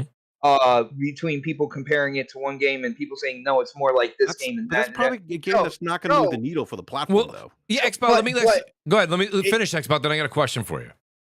All right, but to me, like I want to. Again, I'm excited for next week's show. I want to see is there a fresh twist there? Is there something innovative that like you and Worry are talking about when it comes to that game in terms of the gameplay and stuff like that? And I'm waiting to see what they're going to show. You know what you've been waiting. You know what you've been waiting on. Which I'll throw back. No, go ahead. And again, we've talked about this again before. You're waiting on that Xbox 360 Gears of War moment, and they haven't delivered that. Me? No, dude. No, I'm not even. I'm talking about in general. No, like what we can talk about is something that moves the needle. When you saw Gears of War debuted on stage because we'd be playing it, people were like, "I don't give a damn what I got to do. I got to get it. I got to get an Xbox 360." The first time I saw that were screenshots in the magazine. I was like, "There's no way that looks like that when I played it." And that speaks to my point. Cliff Bleszinski actually convinced Microsoft to add more RAM to the Xbox 360, right, so that he could create that game. Yeah, he did. Yep. Yeah. That's a good call. Xbox, but it was a mind-blowing 360 moment. was only supposed to come out with 256 gigs, and they were like, "Oh hell no!" No, this is. Didn't they already show gameplay for Redfall? I'm pretty sure they showed gameplay for Redfall. No, so we know what it is. They were highly like clipped up. I want to see a more raw gameplay scenario. Yeah. Because honestly, I think because it's Arcane, I think Redfall is going to be received well. Like I think it'll be in the 80s, right? Probably low mid 80s or something like that. I don't know, but. Like what I think BRAP said, I don't think that's gonna be something that like a lot of people, it makes a huge splash in the industry. Again, you know what I mean? But when is Redfall set to release? We don't know. Is it May? May's the rumor. Was it May the rumor? Yeah, everybody like after May 12th, everybody on social media, everybody everywhere is gonna be talking about Tears of the Kingdom. That shit's gonna get drowned out easily. I just want to clarify something. Like, WorryWart was talking about that innovation, that Splinter Cell, that that innovation, and so was BRAP. And I was saying, well, from it, I want to see what's going on here with a game like Redfall to see if there's any of that innovation in there to see, because now we're looking at the point where these games are going to be kind of like rolling out. You know what I'm saying? And I want to see what they're doing. Like when it comes to a game like say Hellblade 2, we all know the first Hellblade and how kind of like tight it was, due to the budget and stuff like that. So how much further are they expanding that? And what is there any innovation in there? Something that kind of puts a stamp on this is that moves the needle. That's Xbox first party studio. That's You know what I'm saying? That's what, and that's the one thing that I think a lot of people. I think that's what Worry was saying. That's what E was just saying. And I'm looking at it as we're like right on the verge of seeing what these games, especially the new IP that we have no idea. You know what I'm saying? To see exactly what they're doing, where they're going, and what these games are going to offer. Listen, I think that's great. I mean, I'm hearing waiting again, by the way. I think that's great. But what I'm saying is, for me, not you or not somebody who's invested in Xbox because of YouTube or something like that. I'm saying for me, what you're saying you're waiting for, I've been waiting for a very long time. So that's why I'm not as super excited. Oh, I hear you, and I actually addressed it as because Worry, me and you, we've talked about games for a long time and whatnot, and I know when you talk, you talk from a personal standpoint. So I was kind of relating to you and how you're looking at things and kind of like your opinion on all that. I mean, let's see. I mean, all they can do is frustrate you more negatively when it comes down to it. But let's see what they have to offer. Let me do this. So I want to ask Porter Rock, because I got a couple more topics here that I really want to get to. Porter Rock, what's your thoughts on next week? You haven't gotten a chance to chime in on it. And guys, by the way, feel free. I have a whole rant that I wanted to do right now with Hellblade 2, but I'm going to save that for another week. Go ahead, P-Rock. Hyped for next week's show. So for next week's show, I'm just going by what Microsoft already said they're going to show. Elder Scrolls Online. I mean, I played the hell out of it during the PS4 era, but then I stopped. I don't care about racing games. I don't care about Minecraft. And really, Redfall is like mad to me. I'm not going to say it's a bad game. I'm just not really interested. So based on this, I'll just probably I won't catch the show live. I'll just, well, how can we catch it live? We're all at work. That was the other thing I have a problem with. I wrote that on Twitter. I said, does anybody see a problem? I got the day off. It landed on a day off for me, bro. This is the whole thing. With my issue with it, P-Rock, is it's 12 a.m. or pardon me, 12 p.m. Noon Pacific. It's 3 p.m. Eastern. And the problem I have with that is we're not home. And they go, Mooch, don't you realize there's more people watching this than just America? I believe me. There's no better time than now to know that the world is very small. Every market counts. However, that's facts. However, that's facts. It is facts. But you might want to count the United States as well.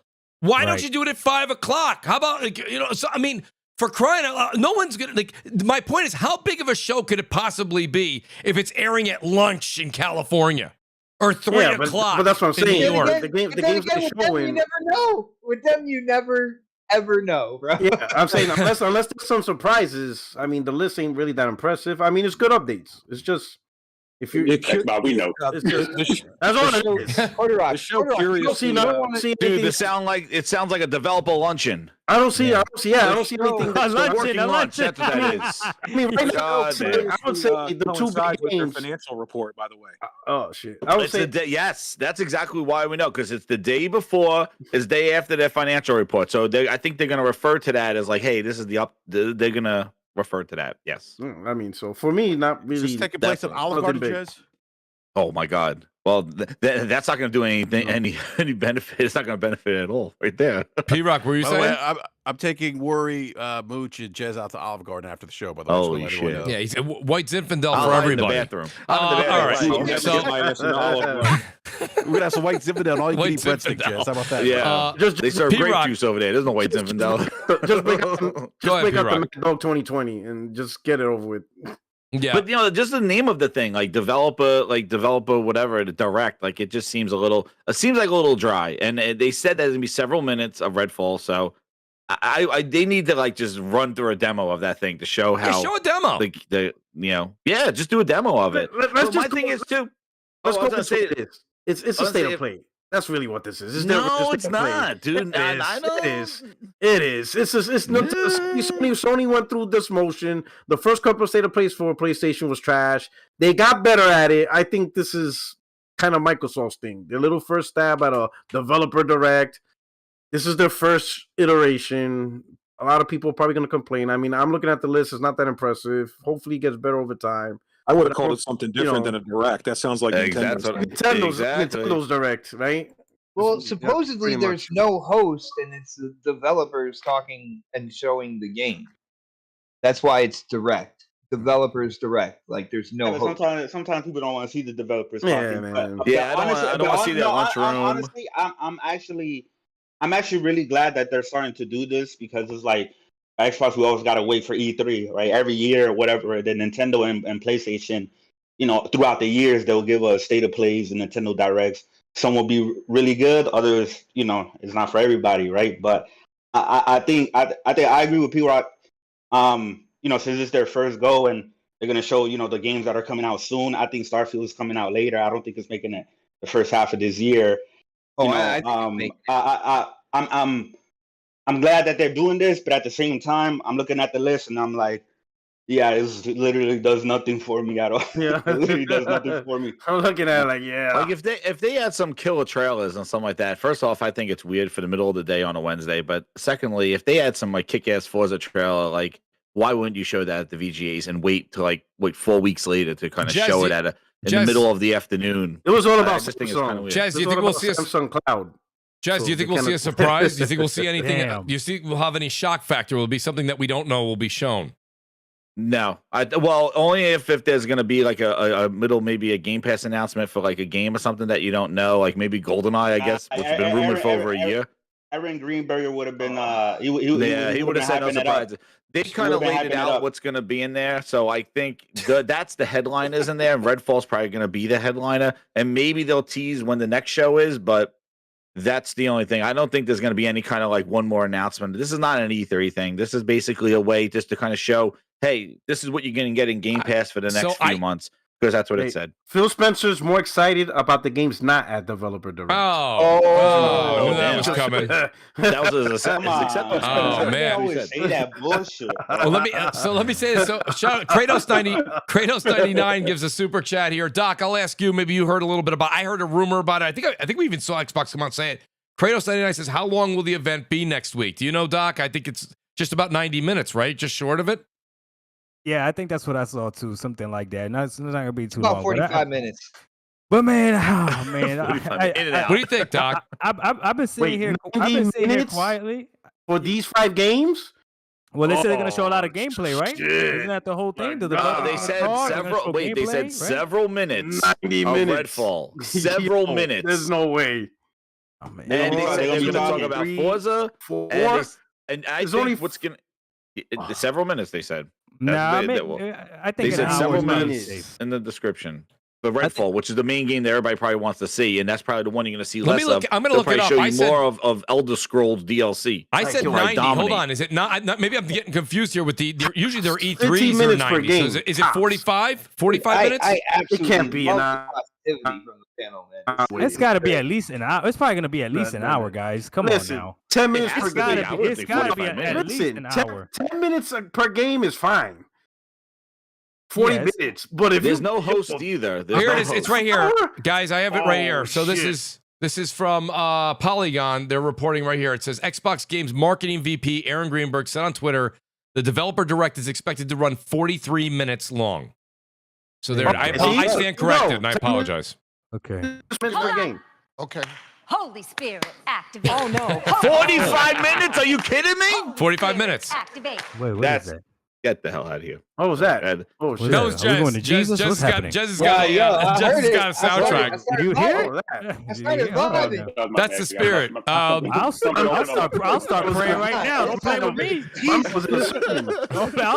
I'll pray Rosario. I was for real. I was about to pray. So wait, guys. You really think 43 minutes is enough? Yes. I actually do. 10 minutes per game? You want more than 10 minutes? Yeah, that is a lot. Think of Jez. This is a lot. Dude, I want 30 minutes of friggin' Redfall. That's fine, but 20 minutes of Redfall. 30 minutes? Jez, I don't want. I don't even want. Far Cry, like game is huge. I don't want 10 minutes of 10 minutes Minecraft. Mission. Wait, do we need to go? How long was the Horizon? That was like 10 minutes, 15 minutes, like a demo. It's perfect, man. 10 minutes is perfect. At a certain point, you're showing too much. It's like, all right. You don't want Microsoft to show too much now. We gotta wait. Let me put it this way. They gotta show everything, man. Pants off, underwear's off. They gotta show it all. Here's the dangerous part about something that's like 30, 40 minutes, right? Because if it's bad, that shit will feel like 5 hours. Correct. At least 10 minutes. That's like 10 minutes, good or bad. He's right. He's not lying. He's not lying. No, he's right. He's not lying. Dude, there's no cringy host. He said there's no host in it. So, 10 minutes is fine. 10 minutes gets. Well, if it's a bunch of developers like walking around their studio talking, then 43 minutes. I hope it's 20 minutes on Redfall. I hope it's like a minute and a half on Minecraft. I hope that it's maybe right. A minute on Minecraft, dude. Who the hell, guys? Let's. Dude, you got to reverse. You got to reverse. I don't want to do, guys. We all know. I want to say, have a deep dive. Right, the 15 minutes. We know what Minecraft is. We don't need a deep dive. Treat it like the behemoth that it is. Yeah, Mooch, I'm gonna give you the quote. This is an intimate direct. This is intimate with the games. That's what it says. There's an intimate. I gotta wear my good underwear. Intimate. You gotta wear the good underwear. The one with the slot in the front. That's what he said. It's an intimate connect. So, dude, that sounds like we're gonna get deep dives of all 4 of those games. That's what it sounded like. I'll tell you, boy. Hey, Mooch, yes, Mooch, Doc. you said something earlier, and I was the whole time I let people talk, and go ahead, Doc. I was trying to figure out a way to fight it, and I give up, man. I can't fight it, man. When you spoke about how, I guess you were talking about hunger, right? Like there's something that when talent is hungry and they know they got to make something to survive. I was trying to think of a scenario where it doesn't work, where someone is a talent, gets money, and makes a greater product, and I can't think of one single instance where that's true. Every single time, wild, every right? artist, your favorite hip hop artist usually makes the best freaking album while they're trying to come up. While they're hungry. Once they make it, it's like, damn. Same thing with movies. The best movies are usually like that first one or the second one, and then finally once they get a huge budget, because we see it all the time. Oh, they got this amount of budget, and it just doesn't hit the same. Boxers too, right? You see boxers when they're coming up, they're amazing. Then they make it, and it's like, damn, man. So man, I don't know then what the solution is, because Microsoft does have the money. I would feel comfortable. Are important. This is why new IPs are very important. Yes. Yeah. And that's why indie games are very important too, man. Facts. These indie developers have been showing off, haven't they? I agree. Indies have come a long. Indies have come a long way. Facts. Yes. But don't they have other games as well besides those games? Like they have a couple of games coming out. Like what is it, the Woolong and other games like within the next 3 months. So they could have some gameplay on those as well. It's not just Woolong. Oh, you're talking that's marketing rights, but Woolong releases on PlayStation same day. But no, it's in Game Pass. It is like Game this Pass. is a Game Pass kind of thing. So like they can party game they can show off. That, absolutely. And what is the other game? Absolutely. Not Astro. What the hell is it called? That other shooting game that's supposed to come out. Stalker 2? No. Atomic Heart? Atomic Heart. That's what it is. So like I can see them do Atomic Heart, Woolong, and maybe that comes out GoldenEye. this month? Atomic Heart? Yeah, they come out February. I think it comes out end of February. So like they got some games that are pretty good look good going into Game Pass. So they're gonna do that. Yeah, show Atomic Heart. Absolutely. Yeah, Atomic Heart looks pretty good. It's not gonna be those Flintlocks. Somebody wrote some Flintlocks. So they're gonna have other games in between. Those are just the highlights from Bethesda and first party. But they're gonna have other Game Pass stuff. Shit, I love that. If you show me something in a showcase that's coming out in a few weeks or in a few days, like I don't want to see that. Like I'm gonna get to play it. No, dude. It says like in the thing, it says this is covering the next few months, the next 3 months. That's what it says. So they're not going beyond 3 months. Oh, they put another disclaimer. That's what's in the Xbox Wire article. It said this is coming over the next 3 months. So that's why Starfield's not in it, and that's why you're getting this slice. And that's what's so strange, because before they were showing everything years out or whatever the hell they're doing, but now since last year they've been really like going, this is the next 12 months. This is the next. They haven't been showing stuff years out for us. No, not recently. Starting last year. Before that they used to. Before that they were showing Fable. They showed Avowed, Everwild. They were showing games that are coming like whenever the hell. Right. They just started this 12-month now. Stuff. Yeah. Now which, they're by the real, way, like. We talked 3 about this. months. We talked about this last week. That's another danger, right? I like when they focus on stuff that's coming out within a certain amount of time. Yeah, they should do that. But I also, and this is again, shout out to Craft Gamer. This is one of our famous back and forths. Like, and it's actually something we agreed on. Is the fact that you always tease the future. At the end, you got to put something in there to tease something that's further out. You know what I'm saying? Yeah. And let people know the investment is not just that's a for good these months. That's a great point. That's a great down point.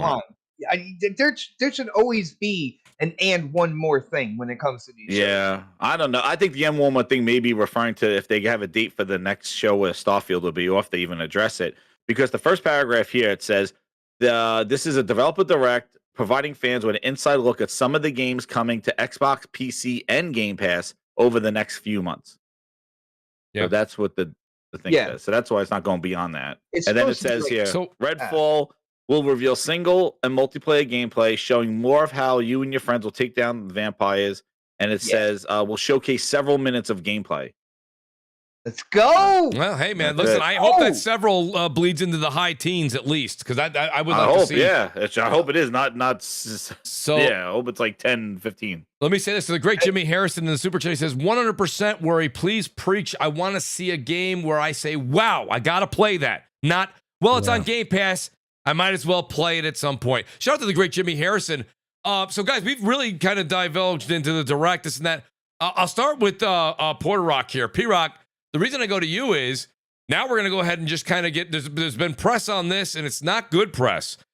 What is going on right now with Forspoken? Forspoken's coming out next week.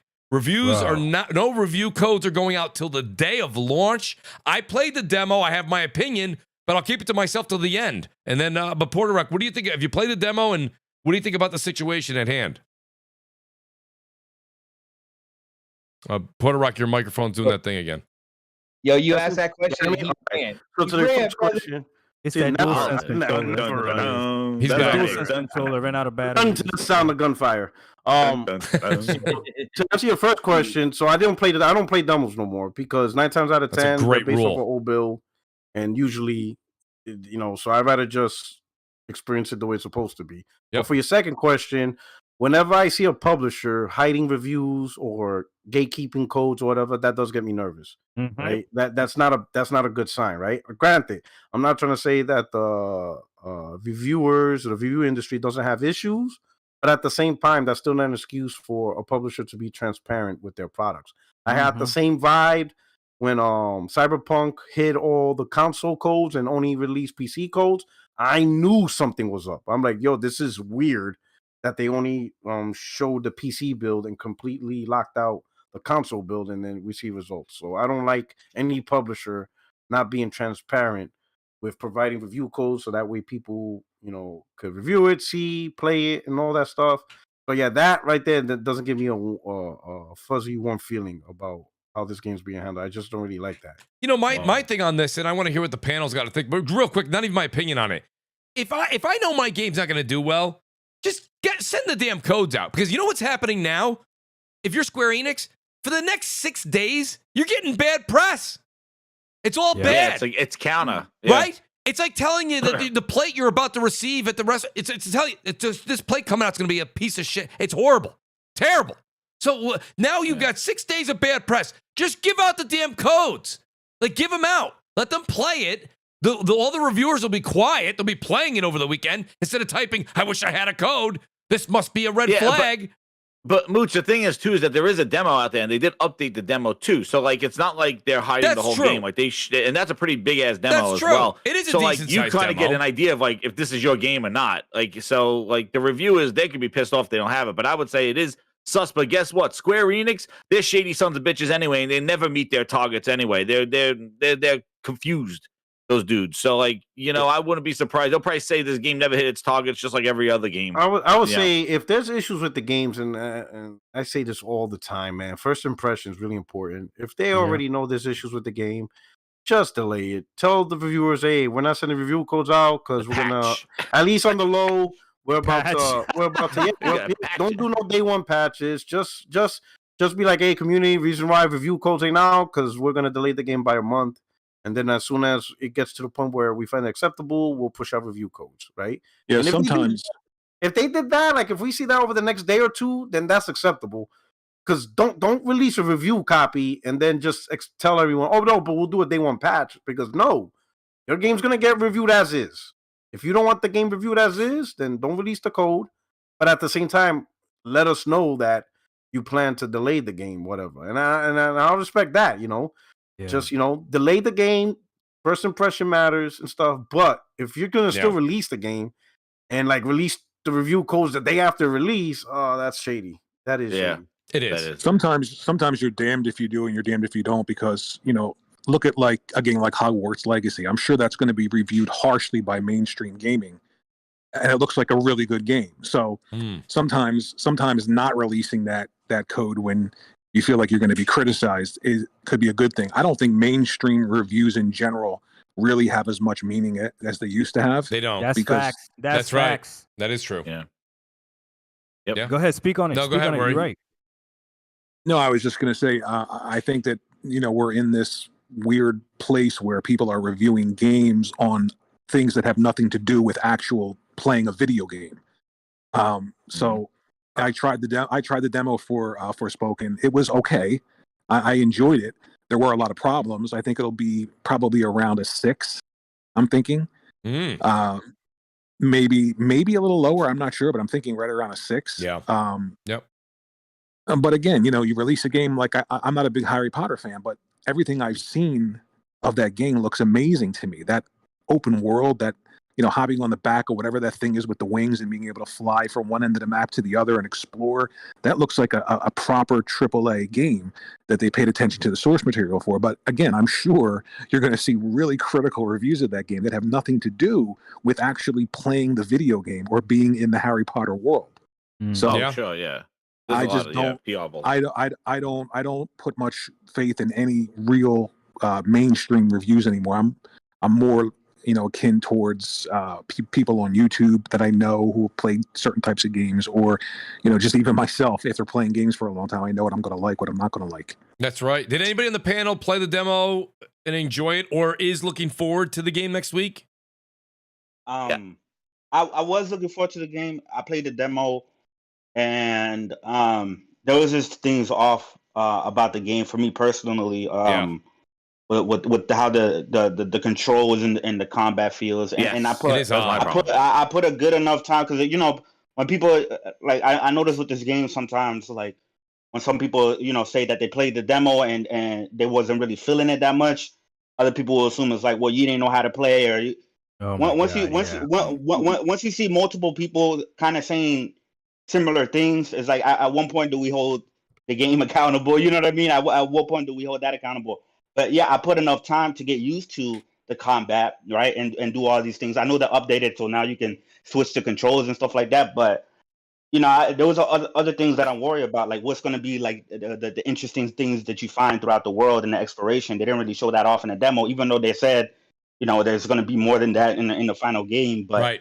And then even the character doesn't, I don't know. I don't know. So to me.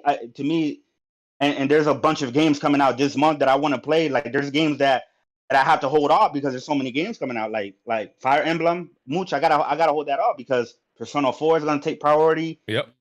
And then Hogwarts is gonna take priority. And then VR, baby. Woo! And then Octopath Traveler 2 is gonna take priority. So I don't have enough time for another big open world RPG in the middle of all that shit. Especially when I play the demo and I'm like, it has potential. But I don't know if I'm gonna really feel it like that. And some people really enjoy that, and I hope when it comes out for those people they enjoy it. Right. But I think this game is gonna get shredded critically. I think Square Enix knows this, which is why they send it out to selected outlets. And some people say, well, they sent to the ones that were bashing the game and stuff like that. Yeah, but what happens if they send it to the reviewers, or the reviewers that they send it to still bash the game? Like, so what? Like. That's it. That's exactly it. To me, this is all Luminous production, bro. Like they've always had problems with that engine. That's why, like the Final Fantasy VII remake, they use Unreal. They don't use Luminous engine. The Final Fantasy 16 team, they're using the Final Fantasy 14 engine. Kingdom Hearts 4, Kingdom Hearts 3, Unreal engine. Like nobody else in Square Enix uses that engine except this team, which was an in-house engine. And then when Final Fantasy 15 came out, that game had problems the way it run, although it wasn't as bad as this though. This one's one worse than what Final Fantasy 15 was. Yeah. But I don't know. We'll see what happens. Yeah. No. For Chris, me, it's the combat. I was gonna say the combat is kind of. I feel like using the triggers and stuff like that. I just feel like I'm not doing anything and switching back and forth and just That's the one thing that I just can't. I'm not getting into. Like I want to see what I was looking forward to the reviews to see like where this goes, like what the kind of like if there's like more environmental stuff going on because it is pretty empty and just have enemies roaming around. You go into buildings and there's nobody in there. It's just like a treasure chest sitting there, and so I feel that the combat is one of the things where I think it was the coolest thing from the trailers. Like it looks like you could do incredible things. Yep. But it's just the way you're using the triggers, and I don't think it uses the adaptive triggers very well. I feel like I'm fighting them in order to do some combat. So like that's the one thing. Like I've been trying to play the demo, trying to try to let it click to see like, hey, is this how the combat goes? You press halfway to shoot these rocks and do this. Like, so I'm still trying to get it, but I don't know. Like she just like dies, and like I'm like, what the hell's going on here? Like, why am I not? And then you waiting for it to refresh and switching back and forth, and then you use R1 and L1 to switch out the quick attacks. Yep. I just think it's definitely the controls are getting in the way. And it wasn't very bothering me on intuitive and responsive as what I would like it to be. And I like these type of games. I like I think it's cool concept, combat action and shit. Like I'm a big Devil May Cry, Bayonetta. I play all them shits, all of them. So I'm real. I noticed. Like how, like the movement of the game. Yeah, but Devil May Cry combat feels or whatever. Chris, Devil May Cry and Bayonetta. The thing that it's because that fighting mechanic is so crisp. The combat's crisp. It's not here. Yeah, this is, and it's also, and you're a mage, so like you really can't just go. You can with the flame sword or whatever, but that's what I kind of just do. I just melee everybody because I feel like I'm not doing anything, throwing pebbles at them. Yeah. You know, and I'm like, what is this stuff? And then it's and again, like the combat is really where I feel like I'm just struggling with the game. Like, and also too, I know you could turn the banter down and stuff. I feel like first off, that guy sounds like Jarvis. Like he sounds just like Jarvis. Just a weird voice. Yeah.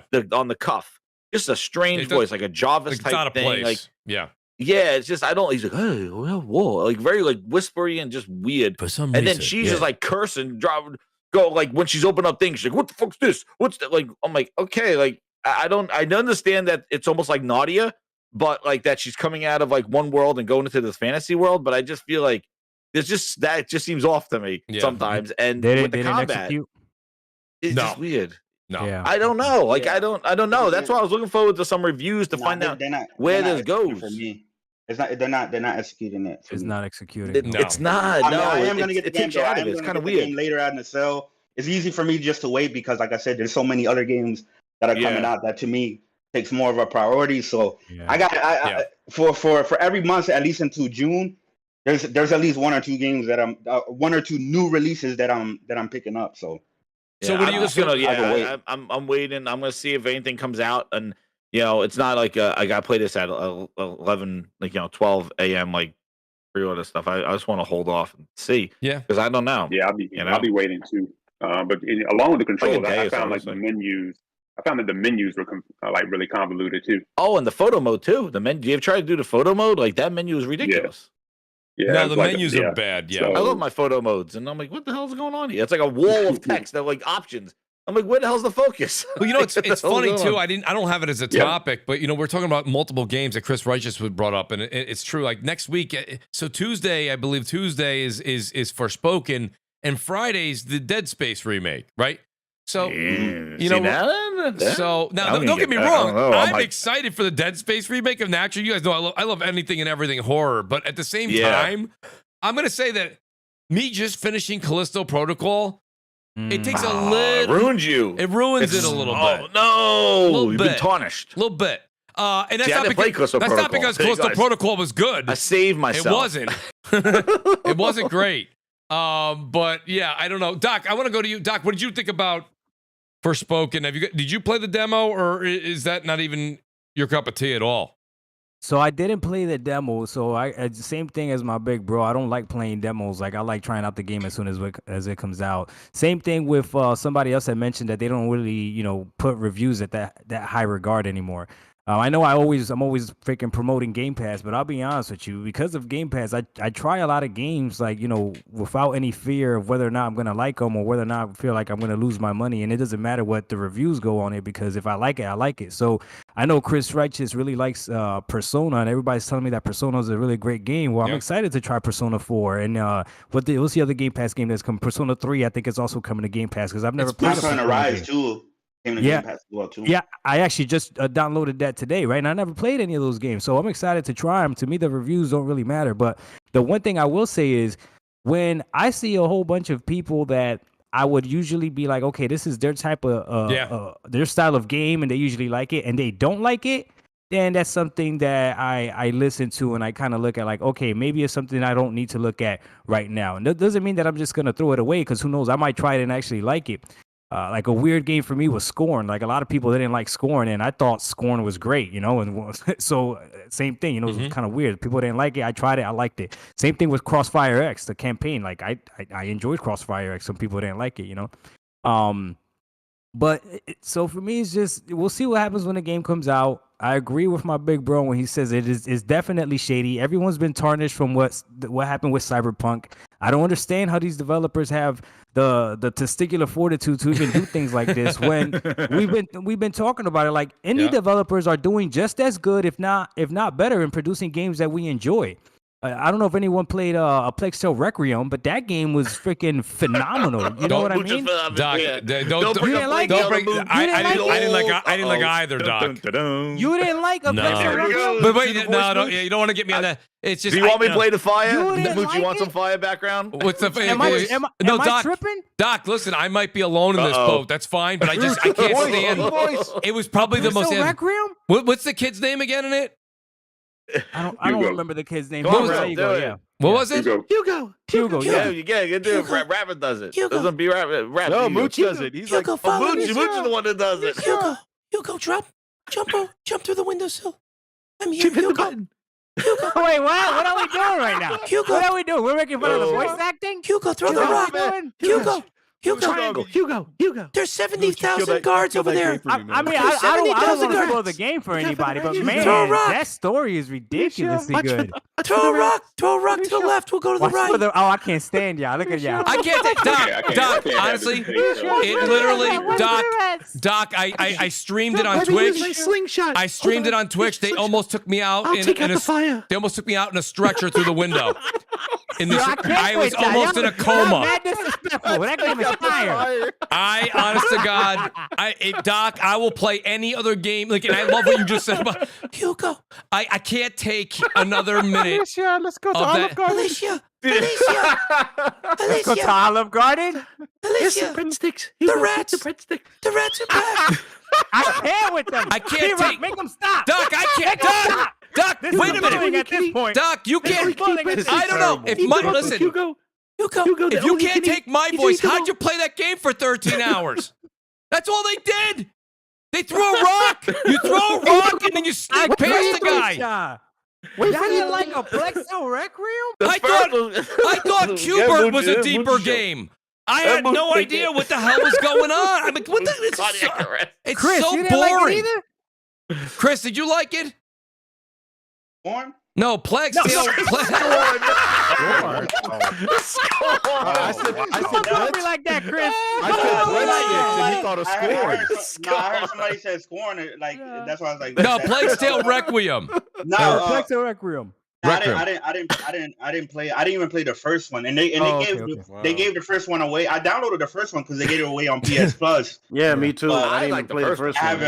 haven't even played it. It's good, guys. Both of them are good. I know. Listen, Doc. I'll admit, I know I'm in the minority here. I know I'm in the minority here. But honestly, God, that's just a game that it just when everyone was touting it and they're like, "Oh my God, I can't believe Game Pass got it." I'm like, God, I don't know what are we bragging about here, guys? This is not that great. And you know what? You can, and if you don't believe me, I Doc, liked it, Mooch. But guess what, though, guys? Then you ruined it for me. It didn't sell well. I know. He made me stop playing it. It did horrible.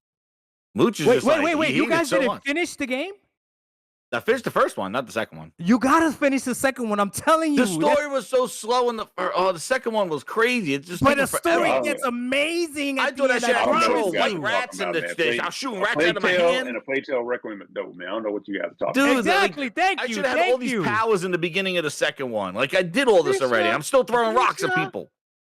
I don't know. Oh my God. You guys are killing me with this Hugo voice. Man. Yeah, you can't do that. Leave Hugo alone, man. Alicia. You don't even play Hugo. What's even worse is that you don't even play Hugo. He gets sick again. The kid gets sick again, and then they give you this waste of a person, that other guy, and he's that useless. other guy, yeah. I was throwing freaking rocks at his ass. He couldn't get ladders. He was a waste. He would just sit on there with the rats around him and go, "Help me, help me." He was always like about to die. What did He's always dying. He was a chemist. You had to get him to the end. Oh my God. What is wrong? What is wrong? What is wrong Dude, with I'm throwing rocks at his ass. I'm like, "You gonna die?" I'm like, What is wrong with Hugo? Wait. Hey, Chris, am I gonna like Persona? Or are people overhyping it? Wait, you guys. Persona's great. I mean, I don't know. Are you into like JRPGs, anime shit, like that type of shit? No, not really. But everybody telling me these games are amazing. Yeah, I mean, I've seen people who are not really into them shits like really play it, like Persona 5 Royal. I think that's on Game Pass. So, Doc, wait. I'm in Doc's camp. Absolutely amazing. Chris, everything about that game was amazing. Like the story, the characters, the combat. Is like to me, it's like a more adult Pokemon, right? It's like all of them are like rated M, right? So it's like mature themes and shit like that. But okay, but it's like Doc. Wait, I'm in. That Chris, story of Persona 5 though was really good. Yeah, it was amazing. I love that game. That was like Chris. That's like one of the only 3 games I've given like a 10 out of 10 for like the past 10 years. Chris, hear me out though, real quick. I don't Chris, disagree with you. A 10 on 10 on that game. That game was really something. Persona 5. Yeah, Persona 5 Royal. Yeah. Yeah, that shit. That Oh, shit. that one's not on Game Pass. Persona 4 is the one that's coming. No, 5's on Game Persona Pass 5 too. is in Game Pass. 5's it is on on Game Game Pass. Pass? Yeah, they're all Yes. gone. Yeah. So Yeah, wait, all first Game one Pass out there. right so Game That's what I'm Pass. saying. Listen, if y'all Got want it on my PC and my Xbox. Uh-oh. there you go, Doc. That's Shout why, out to that's why it shout out to Kid frustrates me Smooth. that all these dudes keep begging for these games. They keep begging for all these Japanese games and stuff like that. But then when they come, like They don't play 'em. Like, I'm not seeing Chris. like I'm not seeing Kid Smooth, Xbox. I'm not seeing those dudes post them shits like at all. Chris. So it's like what? I got you, Chris. I'm I gonna got give a it a try. question. I But got a I'll be question for honest. If I Chris. don't like it, I'll let y'all know. Chris, I got a question for That's you. cool. That's cool. It is what it is. Not everybody's gonna like. Chris, I got a question for you. Chris, Mooch, what's actually, I Chris? gotta run, What's bro. I'll catch you guys later. Eric? Thank you, buddy. I appreciate you being here. E. Thank you. Yeah, no doubt. Good talking to you guys later. Thanks, E. Have a good night. Appreciate it. Chris, stop talking about Plex Network. Hold on, wait, real quick. I gotta ask. What they doing to me? I gotta ask Chris a question. Chris, what's the order of the games that are available right now in Game Pass that you would recommend people play Persona in? What order? Because that's important. No, I'm playing Persona 4 for the first I know time. you are, but what's the order? Yeah, there's Persona 3 portables in there. The only like Megami Tensei games I played was like I always see Persona 5, Persona 5 Royal, Persona 5 Strikers, Shin Megami Tensei 3, and Shin Megami Tensei 5. What did he say? What did he say? Shin who? Yeah, the Shin Megami Tensei game, which are like they're like them in like the Persona games, kind of like. Hey, dog, my mom's watching this, dog. well, one's like part of the same series, but then they split off or some shit like that. So. Yeah, Shin Megami Tensei was first, and then Persona became sort of an offshoot. I think like three. Honestly, I look at them like Final Fantasy games, like they're their own separate games with each. Yeah, you could start you could just jump in. Yeah, they all have their own separate stories, their own separate characters or whatever. But I feel like if Persona 5 is available for you to play, go ahead and play that shit. So you recommend Persona 5 first? So what? So for someone like myself and Doc that are looking to try a Persona game out, you recommend 4 or 5, or it doesn't matter if you go in order? I would say 3's on there too. 3's on there too. That's what I will go 5. That's what I started with, and then that's why like, damn, it sounds like damn. I've always heard about like here's the thing, I've always heard about them, but the whole school aspect, like that shit just turned me off. It's like I don't want to do this shit, right? But then when I and I played it in 2017. And I got to the third palace, and I was like, "Yo, this shit's actually." I was like, "This shit's pretty cool, right?" But then other games started dropping, Breath of the Wild, Nier, and like 2017 was crazy. But then when Royal came out, I was like, "Yo, I'm gonna play through it again." And they made a good amount of changes to Royal and added shit, and I played that shit all the way through, and that shit was crazy. Like I love that game, like everything about it, like I said, the story, the turn-based gameplay mechanics, and like. Even from like the beginning, like you're robbing that goddamn casino right in the beginning, so it's like it opens up pretty strong. So it gets you. To me, it got the hooks in right at me right away. But it may not be for everybody. I mean, how long is the game? I thought Elden Ring was amazing. Yeah, that's a good question, Doc. That don't like Elden Ring. If you don't like beat it in 15 hours. If you don't like JRPGs or no. Right, here's the thing. Also, you gotta be into the story, right? It's a very story heavy game. But okay, I like that. Okay, but nah, can you beat it in 15 hours? No, minimum 120 hours. Oh no, we're not doing that. Oh shit! I oh shit! I put a little bit over 120 in the game, but it's a great story. I put 140 to platinum it. My God. No. Let me explain this. I'm not doing no side missions. Like, I don't do side missions. When I do a side mission by mistake in the game, I get mad. If I just play straight through the story, how long? 15 hours? Straight through the story, maybe like 20 hours? 100 hours. God damn. For what? Yeah, the game is long. You're Doc completely got talked out of it. He's out. Alicia. Did you guys get to the part in Plague's Tale Requiem where she was like, it was like, Alicia, my chest is turning black. Get the Robitussin. Get the Robitussin. He does not say that. My chest. Say get the Robitussin. Remember, she goes, his chest is turning dark. Well, he must have to go in the medicine cabinet and get the Robitussin. She didn't have to go on no quest. Get the Robitussin. Alicia, my chest. He touched the tree and he was sick for the beginning, and I was like, get the Tussin. Get the Tussin. Back, Alicia. I couldn't take it. Mooch, I'm a guest. Mooch, how y'all treating me like this? No, Doc, listen, I gotta be honest with you.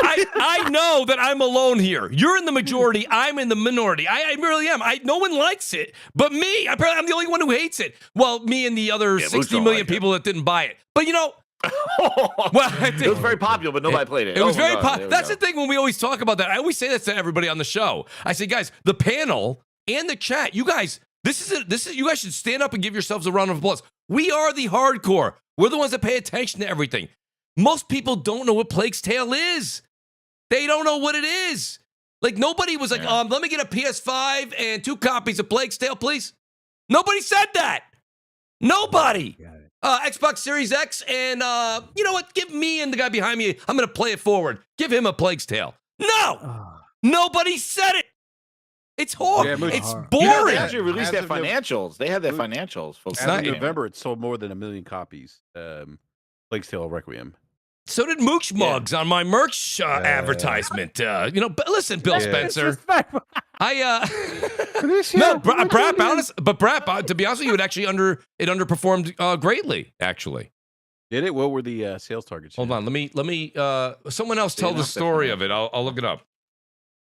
But I mean, it may have. I mean, but you know, they also got the bag though to go to Game Pass. So I wonder. Well, most of their games did go to Game Pass, and Atomic Heart's the next one. That was the one they were. That's gonna be good. That's from them as well. Focus Entertainment. Dude, they were the best. I'm gonna tell you, they were the best booth in freaking PAX, dude. Like that was it. Like I stayed in that booth, man. I played. Let's go to. Stop with the friggin' Olive Garden, dude. You give me friggin' nightmares. I'll beat you with the breadsticks. With my sister Alicia. Take the breadsticks. They're unlimited. Oh, it's too good. It's too good. So unlimited Saturday breadsticks. Eat up, Hugo. Let me switch over to PSVR. PSVR 2, guys. I got it. I got it pre-ordered. Jez, I think you finally got it. What pre-ordered? PSVR 2. Oh yeah. Who else? Anybody else getting it? P-Rock, you getting it? We got it's a delay. It's a delay. P-Rock. We're calling P-Rock from satellite phone. It's something with his microphone. It's not catching. It catches, but it just takes a minute. Worry, are you getting the PSVR 2? Yes. You're in on. I love the first one, and I love VR in general. Woohoo! All right. Why is there a delay? I don't know, P-Rock. It takes a while when you unmute. It takes a minute for you to like. Oh, yeah. Oh, does it? Oh, okay. I didn't know that. No, so I didn't pre-order it, but I am getting it. I'm just gonna buy it at the PX. But I'm definitely getting it. I've been waiting almost, since the rumor. Yep. So definitely. So here's the thing. What game would you say, Jez? I know Jez and War, you guys have been vocal. P-Rock, guys, just chime in. What game is the must-have game besides Call of the Mountain?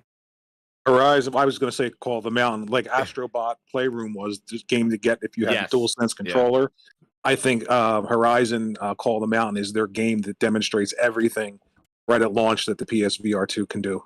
So it's doing basically what Astrobot did for the PS5. It's letting you really get a chance to use all of the bells and whistles on the PSVR 2. Yeah, I think so. Yeah. I'm really hyped for the where the hell is it? The Doc Pitches Switchback, the one with on the roller coaster, and that dude. I love the one on the first system. Yeah, what are we excited for? The Doc Pitches Switchback. Dude, this is a shooting roller coaster horror game. It's a horror game. It's a horror game, but you're on a roller coaster, and it's not roller coaster like loop stuff, but you're on rails, a cart, and there's guys that come jumping on the cart, and like it puts you in a room. It's almost like a haunted ride. I played the first one on the first PSVR. It was I thought it was good. A lot of it's got a lot of jump scares. Like it's one of those ones where the shit literally and this one jumps has at you. The blink stuff. So like you go into a room like with mannequins, and it says don't blink, and if you blink, the mannequins start getting closer every time you blink. Yeah, I'm not playing that. That sounds like I'm not playing that at all. You just throw the rocks and you go. Oh, look at you.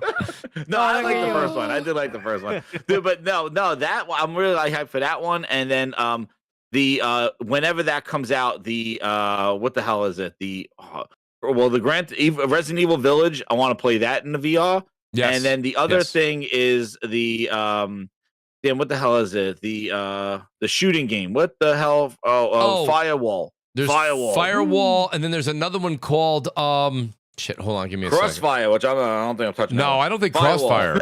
It's not Crossfire. There's another one there. Shit. It is Crossfire. Yeah, there's another one, but there's let me see. I'm looking at them now. Is it Blood and Truth? No, that was on the first one. Well, Saints and Sinners is going to be there too, and I'm excited. And No Man's for the Sky Walking VR Dead. is a free update. I'm gonna be hyped to play that. I think that's going to be pretty awesome. I can't wait to see all the Twitter fanboys. Oh yeah. Oh, with the DualSense and the VR on, when I walk into the water, it feels like I'm actually swimming. Oh my god! Yeah, so Doc, you know what's funny? Gonna give them that feeling. Yeah, exactly, bro. Right? Oh my god, I can't wait. Pavlov was the game I was thinking of, which is basically a Call of I Duty. think they should have tried to get. I mean, maybe they are, but I feel like they should have tried to get Half-Life Alex on there. There's a rumor still circulating, and Beat Saber is coming. There is a rumor that Half-Life Alex, what is it? Valve and Sony have worked on something, but it's still rumor. So don't take that and run with it, guys. That is something I think needs to happen. I think Sony knows that. Yeah, I think it'll happen. I don't see why not. I don't think Gabe and them Valve will everyone's bought it. Hold that game only to PC, right? If they can be on another, especially if the PSVR comes out and 2 comes out and I have it on PC. Relatively successful. I have it on PC VR, and I love it. I think that's a great game. I will say this much. So Doc, it's funny to hear Doc say that because Doc, you know what's really really funny? In 2015, 2016. I said the same thing you did. I thought VR was this big gimmick. I couldn't stand it. I thought, you know why? Because back in 15, 16, when you were playing, whether it be PSVR 1. When you blocked me. That's right. I blocked BRAP. Isn't that great? BRAP. Oh, Hugo, as he likes to go by right now. You blocked me. You blocked me, Mooch. Don't block me, Mooch. Put the headset on. So what I think it was... Sorry. You know what it was with the breadstick? Is that an inside joke? It's just an Olive Garden joke. That's how they lure people in with breadsticks, free salad, and white Zinfandel, and they call it grape juice, and they call it Italian. They're like, that's Italian.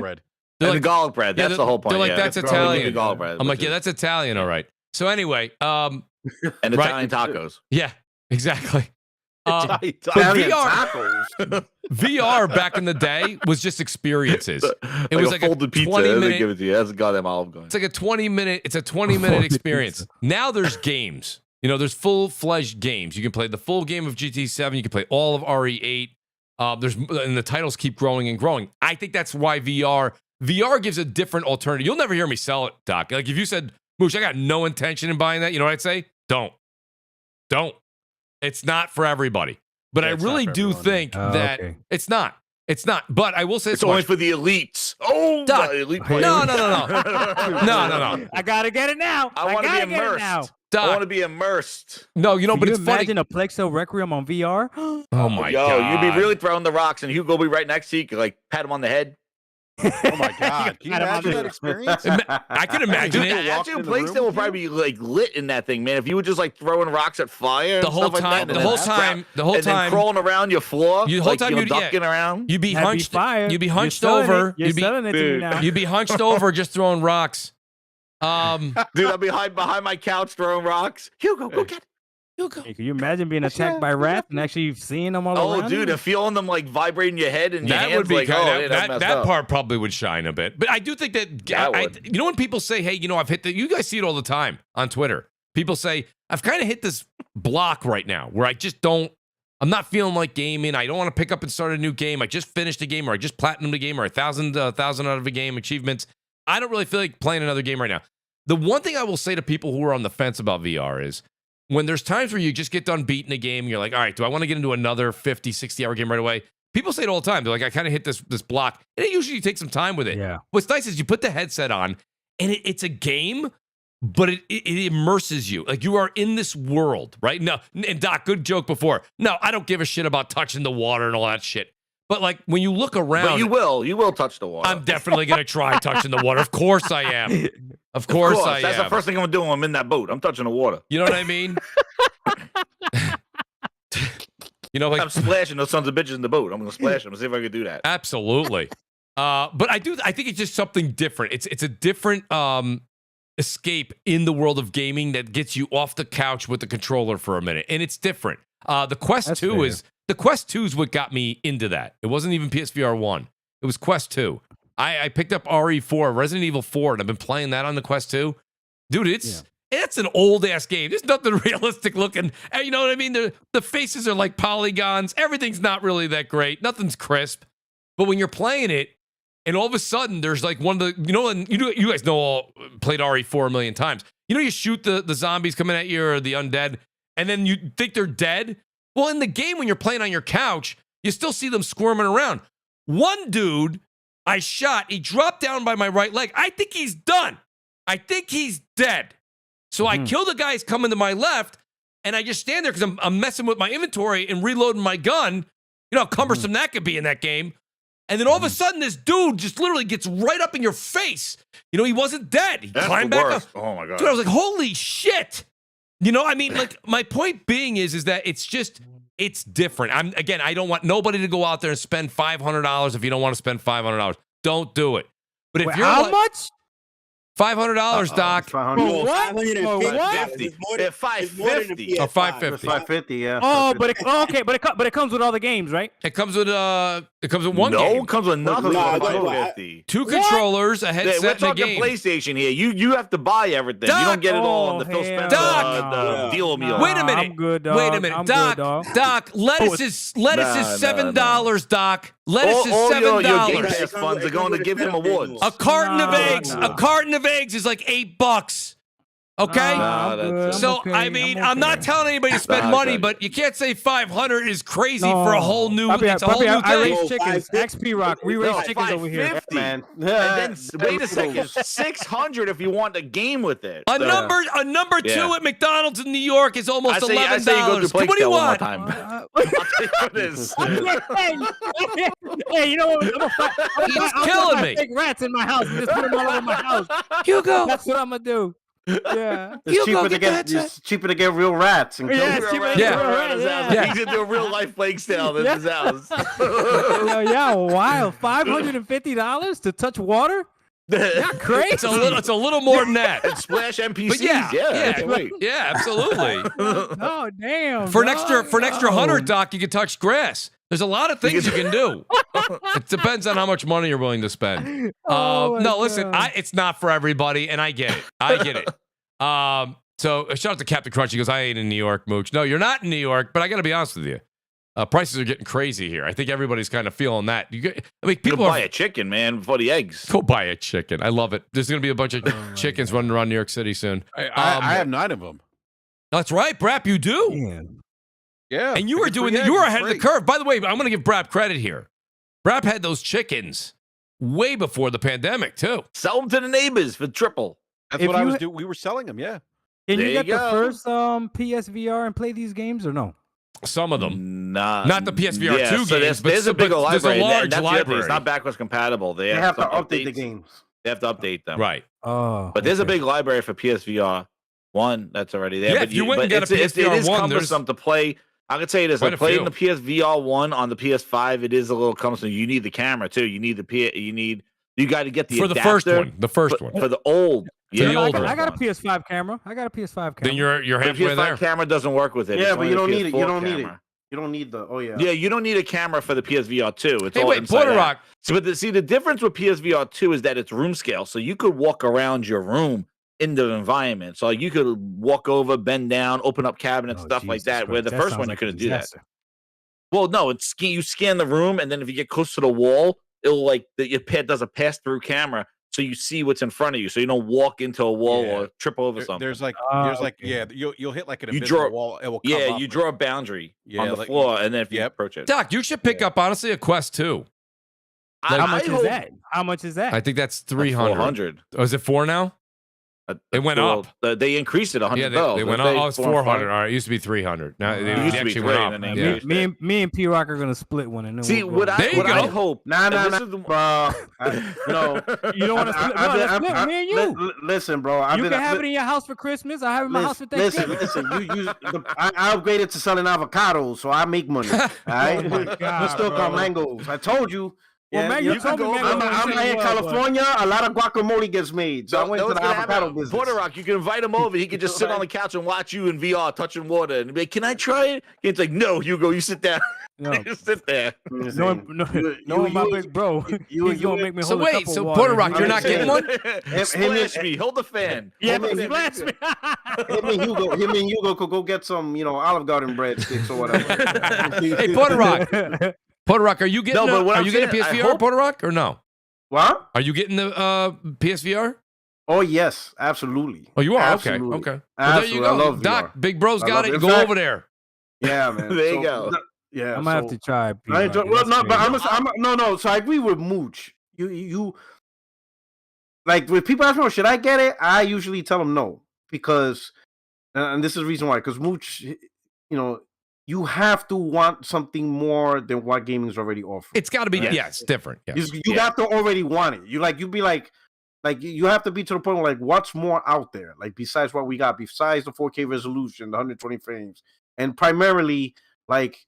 You want more immersion. Like the dude got like the one I do the few times I do recommend this is for the games I see that have like the LED lights in the back of the TV because they want the lights and all that to reflect the game because they're trying to make their room more immersive. Right? Yeah. Those guys, I tell them you might be interested in VR. If you're trying to do all these little tricks with lights, because you want like the feeling of the game to be expanded. Yeah. And usually when they do try VR, they love it. That's really what it is. You want to like when you look to the left, instead of looking out the window in your room, you're seeing the world of the game. No matter where you look at, up, down, left, right. It's just a complete immersion. There's no peripheral vision of, like once you put the headset on, right? At first, I know a lot of people have the problem with the headset, but once you put it on, what you're saying, yeah. After a few minutes, you don't notice the headset no more. Yeah, Doc. And now, no matter where you look, it's the game. Right. It's like if you want to forget about your family for a little bit. Yeah, there you go. Yeah. Little Juju. When little Juju pissing you off, yeah. Put it on. That's it. You don't hear nothing. You don't see nothing. You don't see nothing. You don't hear nothing. And honestly, it really is that. You gotta try it. Like Resident Evil 7? Oh my god. No. Listen, I tried. There is no other way to play that game than VR, bro. That's what I'm looking for. So first of all, because it's first person, which is perfect, but it's like you're in the house. Like when you look to the left and to the right, it's like literally being in their house. You could touch the things on the counter, dude. Yo, it's crazy, man. Like you can pick it up, throw it. Yeah, it's crazy, man. This is 4K. It's better than the other one. Yeah. That's why. So this past year, 2022, I didn't even touch my VR because one is cumbersome as hell. Like exactly, it's just annoying to set up. It is. It's a lot of cables. But once I saw how much improvement, I said I gotta play the games the way the VR2 is going to present it. So I've been waiting a year for this. Yeah, I said the same thing because it is cumbersome. One thing I'm hoping, and they did this with the first one, is that they get the demos inside the stores, like in a Best Buy or in a GameStop, and have people try this out. Because I remember with the first VR, that's how I bought the PlayStation VR, because I had the Vive, and I tried that at the Microsoft store and bought the Vive.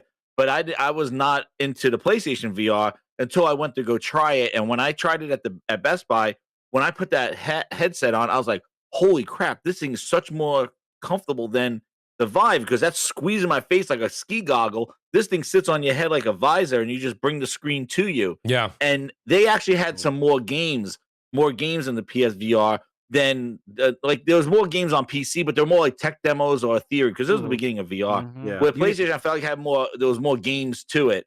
And you didn't even care about lice. You didn't even care about lice. I was just gonna say, dude, Doc, that's the guy cleaning the shit and he puts it on your head. I was just gonna say, it's the cleanest Jez, we're in a different era now, dude. Even the free samples at the food court are less of a stand in line. Nobody wants to do that. I don't think anyone's gonna put a headset on. No, but they did it. They did it at CES. They did. They had the guys wiping the thing down and cleaning it. They won't get eye herpes. Yeah, they're holy shit. Yeah, they're dude. They did it at CES. But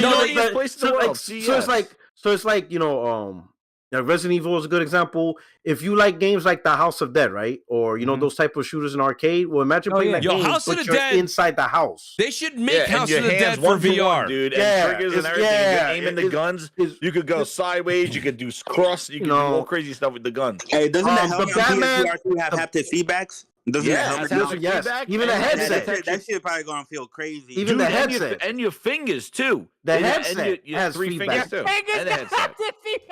Bro, Doc, put it this way. Yo, no, listen, Doc. For real. You so can that really way, read in listen. Braille. You can really read in Braille. No, this way. No. So that, even better. So when we play boxing and I knock you the hell out, you're gonna feel it, bro. You're gonna be like, you're gonna move that headset. You're gonna have a black eye. People gonna be. You'll have a whole bunch of PlayStation fans tickling each other. Oh man. Can you feel this? Can you feel this? You got to be careful. Doc will take that. He'll take that inch and make it a mile. He'll go with it. Oh, I'm going. You're gonna get a back slap. Doc's As soon as I leave here, my next video. There's a vibrating Guess what headset. I learned on this? Oh, I can't wait. Oh, damn. Make sure you mention the Hugo, and we want to get the full Plague's Tale Requiem. No, that's really it, man. It's all about immersion. You gotta you have to actively want to. Wait a minute. Want something? Wait, I gotta ask Doc. You never tried VR? Nothing. I'm a grown ass man. I've never put no. What the hell does that have to do with it? Well, what is that? Yeah, what do you mean? How many? He plays Fortnite. Don't let him. He plays Fortnite. How many kids? I play with my kids. How many kids? Stop it. You're playing Fortnite. He's like, CrossFire X is my favorite game. Oh, shit. Juju plays Apex. You playing Fortnite. He like, let's play Apex. Like, wait a minute. How many kids? How many kids got $550 in their pocket? Yeah. Relax, Mooch. I'm playing. You're okay, I was like, wait a minute. I was like, Doc. It's a joke. It's a I don't joke. care what you identify as, man. It's okay. No, Doc. That's no, good. but yeah, it's all about the immersion. I want Doc I to just try. can't Doc, wait. I just recommend you try it, Doc. That's all. I mean, hell, the Batman. Don't buy Batman game. Oh my god. Don't buy it. Just try it. I'm was not like a gonna dream- lie. No, that was a no, dream you come guys true. are selling it. You guys are selling it. But is the vibe better or no? Oh yeah. Oh, it yeah, is but better? that's on PC, though. I the think vibe. so. Oh, I gotta get a PC though. Yeah. He didn't like that. That's what I said about the Quest. The Quest man, is just a own one. Yeah. The Quest, but that's the one that's owned by the Illuminati. Facebook. Yeah, you Yeah, got a Facebook account and stuff. Yeah, we're not doing that. Yo, No. this is Hey, why but you I did will it. say this: the Quest is a good intro because that's what Intro, $3.99. yeah. And it's wireless. You don't. It's wireless. And you it's don't need- wireless? Yeah, it's wireless. So you don't need no that other means device that for means the it's Quest. heavier though on your face because Yeah. everything's on the face, and it's Yeah. also lower resolution because it's more Yeah. of a mobile experience. But it works. It gets you. You know, I'm gonna It tell you gives you an another thing, idea. too. The weirdest thing, and you're gonna think this is weird as hell, but until you try it, like you could sit and watch a show inside of like a theater. Like so, basically, there's a theater, and you look like you're inside a movie theater, and you That's look right. to your left and right, and you're in a theater, and the screen looks like humongous in front of you. Wait. Yes, Can he's right. I watch anything? Anything. Like So- like any site I want? So no, listen. Porn, yeah, you can watch porn. Oh shit! Okay. So no, listen. So Yo, Doc. not porn because that got thrown out of left field. But like for example, that's does. where the vibrations come in. Yeah, Doc. inside. See, now you're a yeah, grown ass shit. man to get some. There you go. Oh snap! Hey yo, this one left field. This one left field. That's the head vibration. I'm sorry, Mooch. That's all right, man. That's all right. Listen, but you know what though? It's a family-friendly show. Bring it back. That's all What did right. you think we meant when we said head vibration? Oh. And No, but 3 it's finger true. detection. The TV Oh, was a cool part because like when you're in the menu of the game and you're using the VR, it's like this big ass TV screen in the middle of this black space, right? Mhm. Yeah. And I said, damn, I Like wonder the if I could 3D play. effect. So I said, you know what? I wonder if I could play a game. I was playing Days Gone in this like 90-inch screen TV. Yo, it was crazy. I mean, graphically it that's didn't look fire. good, but it was crazy. It's- I was it's- like, yo, yeah, imagine it's- like watching a fight. It's like on a or- big screen. It's like you're in the movie theater. It's like an Yeah. IMAX theater. It's Yeah. huge. Yeah. It's crazy how they do I'm it. not a gonna crazy lie. effect. I'm not gonna lie. You guys are selling it. It was Doc, huge. and I was listen, like, Doc, yo, like I said, was like, try yo, it. this Yeah, thing is try it's pretty huge. crazy. Try it. Don't buy it. Just try it. Yeah, That's all no, it is. everybody that I know that has a VR, they've all said the same thing. They all said I haven't tried it yet, but they all said like, yo, this shit's actually pretty legit as far as like a good gaming experience. You know what I mean? Actually bringing something new to the table, something It's that different. they try to do that back in the '90s, like the Virtual Boy and shit like that. Yeah, it but was obviously terrible. yeah, because the tech wasn't really, Wasn't right there. for it. At Yo, the I got time, the but- Virtual Boy Yo, right here. real quick. I know this is off the topic, but I'm looking at these Monster Hunter Rise load times on the PS5. Bro, that shit is fucking like less than a second. God damn, that shit loads fast as fuck. Monster That shit Hunter. load long as hell on the Switch. Yeah, it is. Yeah. No. He said it's long. He brought up to Switch. He's like 2 days later. I rock with the Switch. Everybody that knows me knows I rock with a Switch. Oh, Yo, real quick, where you gonna play it on? Where you gonna play it on? On the Switch. Where you gonna play it on? Who you talking Are to? you Chris? gonna play it on the Switch or on the PlayStation? Nah, He's gonna buy it on the PlayStation. Switch. He said, Oh no. Here's the thing. Like I always play. Like PlayStation is my primary platform. That's where I play the most. That's why I spend the most money. Everything that's on. If it's available on PlayStation, I'm 100% always gonna get it on PlayStation. Switch is strictly exclusive. So the shit that I can't get on PlayStation, but I want to play, but it's on the Switch. That's the shit that that's what I bought. Yeah, on the Switch. respect Switch to is Chris there. Yeah. strictly exclusive. Everything else, no, absolutely, I'm gonna play it on PlayStation. For the trophies and the better, performance and stuff like that. But yeah, I gotta say, shout out to my boy Kratos99, too gracious man, unbelievable super chat. But he says the haptic feedback will be amazing with PSVR 2, especially looking at Lady D in VR. Lord have mercy, he says. That's the great Kratos, buddy. I appreciate it. Yo, I'll tell you, RE8 is gonna be. It will be. I don't think 8 was as scary as 7. 7, I thought 7 was more fucked up. Oh than yeah, I agree. 8 was more of a shooter yeah. type. There was too much shooting and it wasn't scary. Yeah, 7 was creepy as hell. 7 was creepy as hell, especially in that beginning part with whatever her name is there. Now I forgot her name. Oh yeah. Mary, Martha, I don't know. But I gotta say this much, guys. I kept you guys here for 2.5 hours, and what a great show. Honestly, I'm not lying to you guys. I looked down every time I looked at the clock, an hour went by. I'm like, this is fucking a great show. You guys, outstanding. I'm blown away. The chat has been writing me. They're like, Mooch, unbelievable show. Bravo to this amazing panel. Bravo to you guys in the chat, too. Outstanding. So many people joined the channel, too. I really, really appreciate that. Hit the subscribe button, please. Hit the like button before you guys exit. But let me say this much. I'll go in reverse order. Doc, I got to say to you, man, great guest, buddy. I love having you here. I love the back and forth, man. This is what CrossFire is all about. You're supposed to come on here and speak your mind, and you spoke your mind. Great points. Loved everything about it. Yeah. Let people know where they can find you, Doc. And you know what? Now, unfortunately, every couple of weeks, I got to bother you and say, Doc, you got to come back on the show, man. With great pleasure, man. I had an amazing time here today. I love the fact that I could be myself. Great panel as well. Nobody took any of the jokes too serious, and that's what I love. I love when Game Pass. That's right. I love when everybody can have fun. So facts. Yes. Thank you for having me on. I really appreciate it. And yeah, you can find me on my YouTube channel, DocDark1985. That's also my same gamer tag on every single platform, DocDark1985. Please go ahead and add me, and I'll definitely accept a friend request, and we can play from time to time. So yeah, thank you, man. Especially if it's on Game Pass. That's facts. If it's on Game Pass, the game's gonna be on Game Pass.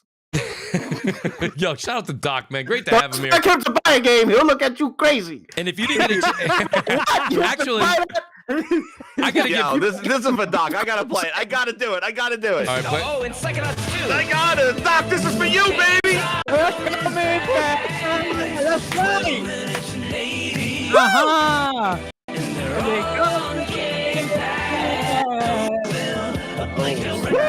Next one, Requiem. Let's go.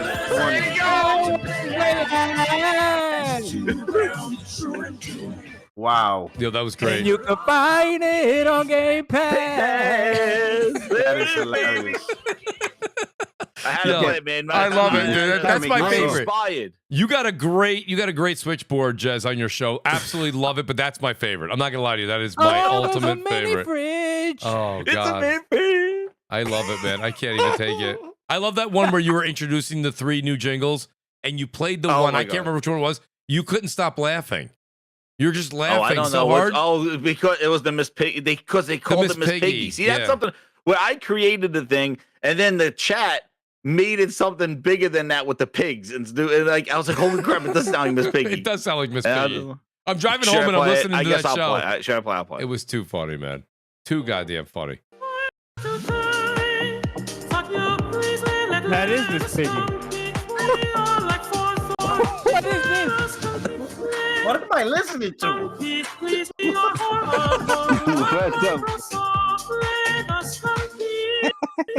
Let us compete. That's dirty. That's dirty. That's funny as hell. Oh my god, dude. What's going on here? Yo, Kratos99 goes, my wedding song, it's coming to the 60 frames of the leg. Get ready. That's gonna flag my channel. That's gonna flag my It's all channel. clean. I cleaned it up with YouTube. They're all good. Don't worry. Sorry, dude. That's too funny. All right, guys. Let me say this much. I want to say thanks, everybody. I appreciate that. Doc, great to have you. Porter Rock 77, P Rock. Listen, man, it's hard to get you here sometimes, but I love that you are here. Just add a lot of energy, a lot of gaming insight. So P Rock, let people know where they can find you. And also, outstanding job on both these guys, Doc Dark and P Rock, for doing multiple presentations at the Players' Choice Awards. Outstanding to see both of you guys there and doing your thing. So P Rock, let them know where they can find you. Hey, what's up? Hey, you can find me, Porter Rock 77 here on YouTube, and also Porter Rock 77_ on Twitter. 60 Frames No Lag podcast every Tuesday, 8:30 p.m. Eastern. Come check it out. Appreciate that, P Rock. You're the man, dude. Great to have you here, and I know that you took a lot of time to be here tonight, so I appreciate that. The great Jez7780, Jez7780, who also showed up, man. You had a couple things going on with the family as well. But appreciate you basketball being practice, here. dude. Appreciate I was you coming in. like, I want to get on the show, but yeah. Listen, outstanding to have you. Jess, let them know where they can find you. Keep that gaming grindhouse going for me, man, because the grinders are just awesome. The grinders, baby. Yep, it's Gaming Grindhouse. You can follow me over at Jez7780. The Gaming Grindhouse shows are on Monday night, 8 o'clock. And yeah, I do the grinds. What grinds my gears? Just did one this afternoon on Halo. And do my grinds bites and stuff, like little rants and stuff like that. And it's home to the grinds board and all the jingles and Stutter and Satya and a whole bunch of famous other people that live on the grinds board. So check it out over there. Oh God, I love it. Love the stuttering Satya. That's really good. And then the great Chris, the great Chris Righteous. Chris, you know, honestly, dude, I write you all the time. I love having you on the show, dude. You are a gamer. People say that they are. You are, sir. And it's just great to have you here. You know you're talking about. You play the games, you complete the games, and you give some of the best advice when people say, what should I play next? So, Chris, thanks for being here tonight, buddy, and let everybody know where they can find you as well, please. Yeah, I mean, it's always good to come on here, man. I always have fun chopping it up with the guys. And shout out to everybody in the chat. Everybody was cool. And, yeah, man, just catch me on Twitter. You know, sometimes I do spaces. I think I host some pretty good ones sometimes. Yes, you know, you do. sometimes. Post some good ones, but other than that, you know, sometimes I be on Salty's podcast. Sometimes I don't know what Kid Smooth is doing. You've been talking about rebooting Planet X, so I don't know what the hell is going on. But so, Yeah, but man. other than that, yeah, just mainly on Twitter. Y'all can hook me up, chop it up. If you want to talk about whatever type of games. Yes. Pretty much play a lot of things. So You do some great spaces, dude. So go over and check out Chris, especially on Twitter, dude, because when you host those, some of those go long as hell, too. I think my podcasts are long. You put these to shame. You know what I mean? every now and again. I don't do them a lot, but every now and again. Sometimes, you know. But not more than Barry and Persona sometimes. Sometimes they go crazy with it. Yeah, they do. theirs. Barry, he has the record for 8 hours, 9 hours. Yeah, you had a long one last week. I was like, Lord. I was like, I remember people saying, I went to work, I came home, Spaces was still going. So shout out to Barry and Persona as well. Give a couple shout outs for the people who had to leave early. Shout out to Eric Jackson. I absolutely love having Eric on the show. Just an amazing, amazing community member and a very good friend. That's at ECJAXSON. That's Eric Jackson over on Twitter. Shout out to my buddy WorryWart, too, who had to work and he made his time. You guys go over and check him out. It's WorryWart over on YouTube and Twitter. BRAP, you guys know him. Basement Radio Arcade Podcast. It's BRAP _podcast. The great Xbot 448, who had to leave early as well. But shout out to Xbot. Great to have him and his insight here tonight. And guys, go over and check out Gaming Forte as well. Forte just wrote me during the show, and he goes, honestly, Mooch, I promise I'll be there next Friday. Hopefully, next Friday, the Friday after, he said. But go over and check him out with Slow-Mo on DPS Podcast Thursday nights at 9 o'clock Eastern. Those guys do a great show, and they swap channels every single week. That being said, guys, shout out to Ricardo Ortiz for the $4. I appreciate that. Ricardo, thank you so much. You guys, so gracious tonight. Great to have you join the channel. Great for the super chats. Thank you. And thank you guys for subscribing to the channel. Please, on the way out, hit a button. I appreciate it. Tweet it out. Let everybody know that we're going to do this again next Friday, 7 p.m. and Monday, 7 p.m. Eastern, we're doing episode 2 of the reactions of The Last of Us. It's going to be from HBO. And guys, this week's special guests are Jay Barry and Persona. You guys are not going to want to miss it. It's going to be livid, loud, and I'm going to love it. So guys, come over and check us out. Subscribe to the channel. We'll see you next Friday, 7 p.m. Eastern time. Peace out and good night.